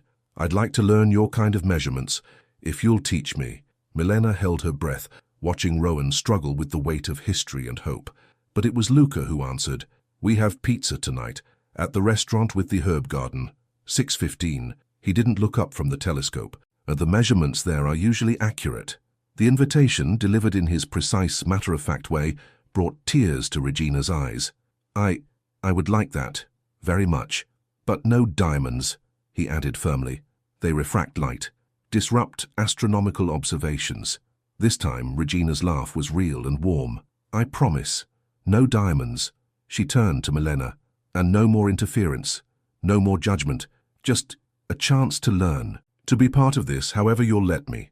Milena looked at Rowan, letting him make this choice. He nodded slowly. 6:15, he said. Don't be late. Luca takes his scheduling very seriously. I'm learning that accuracy matters, Regina said softly, in all the important things. After she left, they stood in the parking lot, surrounded by moving boxes and new telescopes and the weight of moments that changed everything. You okay? Milena asked Rowan. He pulled her close, watching Luca adjust the telescope's settings. Yeah, I think I am. We all are, because that's what family meant. She was learning. Not perfect measurements or flawless angles, but the willingness to keep trying, to adjust and recalculate and make space for love in all its imperfect forms. Mum, Luca called.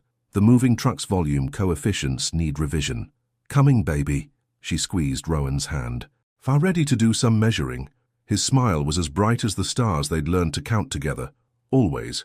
And so, surrounded by boxes and calculations and the endless possibilities of love, they began again, together, measuring each moment, each joy, each challenge with the tools they'd built as a family, one careful angle at a time. Epilogue, the geometry of love. 1 year later. The observatory room's dome opened silently to the summer night sky, revealing a canvas of stars that seemed close enough to touch.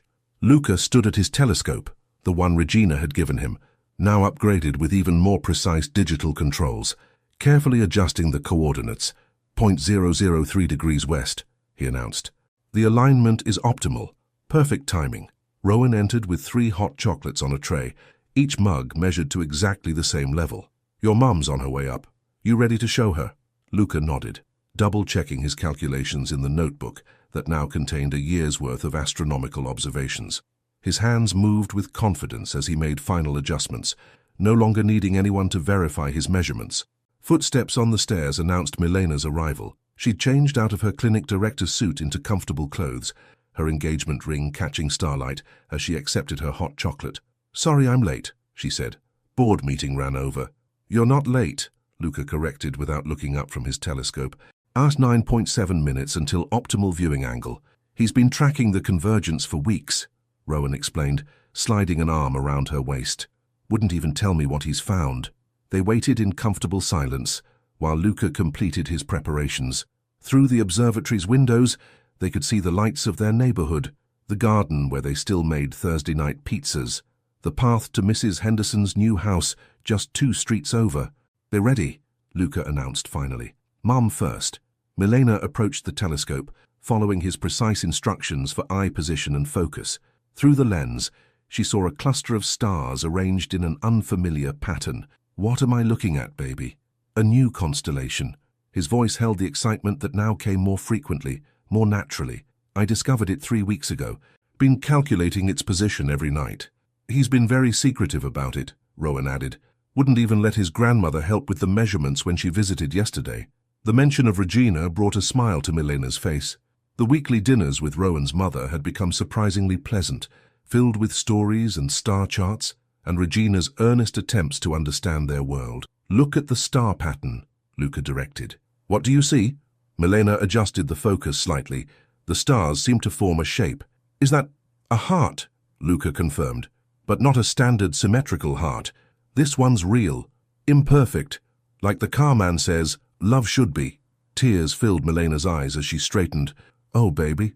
The angles aren't standard, he continued, his fingers moving in excited patterns. They vary by 0.004 degrees from traditional heart iconography. But that makes them better, more accurate to actual emotional geometry. Emotional geometry? Rowan's voice was soft with wonder. Yes, like us.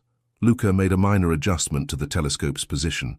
Not perfect angles, but perfect anyway. Milena watched as her son showed Rowan the constellation, explaining the mathematical principles behind its discovery. Her brilliant, beautiful boy, who once struggled to speak, now gave detailed lectures about stellar cartography. Who once feared any deviation from routine, now helped design new family traditions. She thought of all the measurements that had brought them here, the precise angles of morning routines, the careful calculations of change and growth, the infinite variables of learning to love and trust and hope. I submitted it for official registration, Luca announced. To the International Astronomical Union. You did? Rowan's voice cracked slightly. When? Last week. Grandmother helped with the paperwork. He shuffled through his notebook. I named it. What did you name it, baby? Milena asked softly. Familia Mensura. He pronounced the Latin carefully.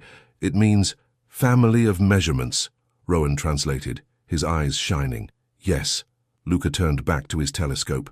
Because that's what we are. Different angles, different calculations, but making patterns together. Milena felt Rowan's arms slide around her as they watched their son map his stars. Through the dome's opening, the night sky stretched endless and beautiful, full of new constellations waiting to be discovered. 0.004 degrees, she whispered, leaning into her husband's embrace. The variance he mentioned, in the heart's angles, she smiled. It turns out love doesn't need perfect measurements after all. No, Rowan agreed softly, watching Luca add another precise note to his calculations. But it helps to have someone who knows how to measure what matters. Above them, the stars of Familia Mensura glittered like diamonds in the velvet sky, a testament to the geometry of their love, the mathematics of their family, the precise calculations that had brought them all home, not to the perfect life they'd once imagined, to the beautifully imperfect one they'd built together, measured in love, infinite degrees of joy. Your opinion matters. What did you learn from this story? Have you ever had to measure love in unexpected ways? Share your thoughts in the comments below. Your participation in the channel is very important. Please leave your opinion in the comments. Thank you so much for watching until the end. If you enjoyed this story, don't forget to subscribe to the channel, leave a like, and comment your thoughts. Your participation is very important to us. See you next time.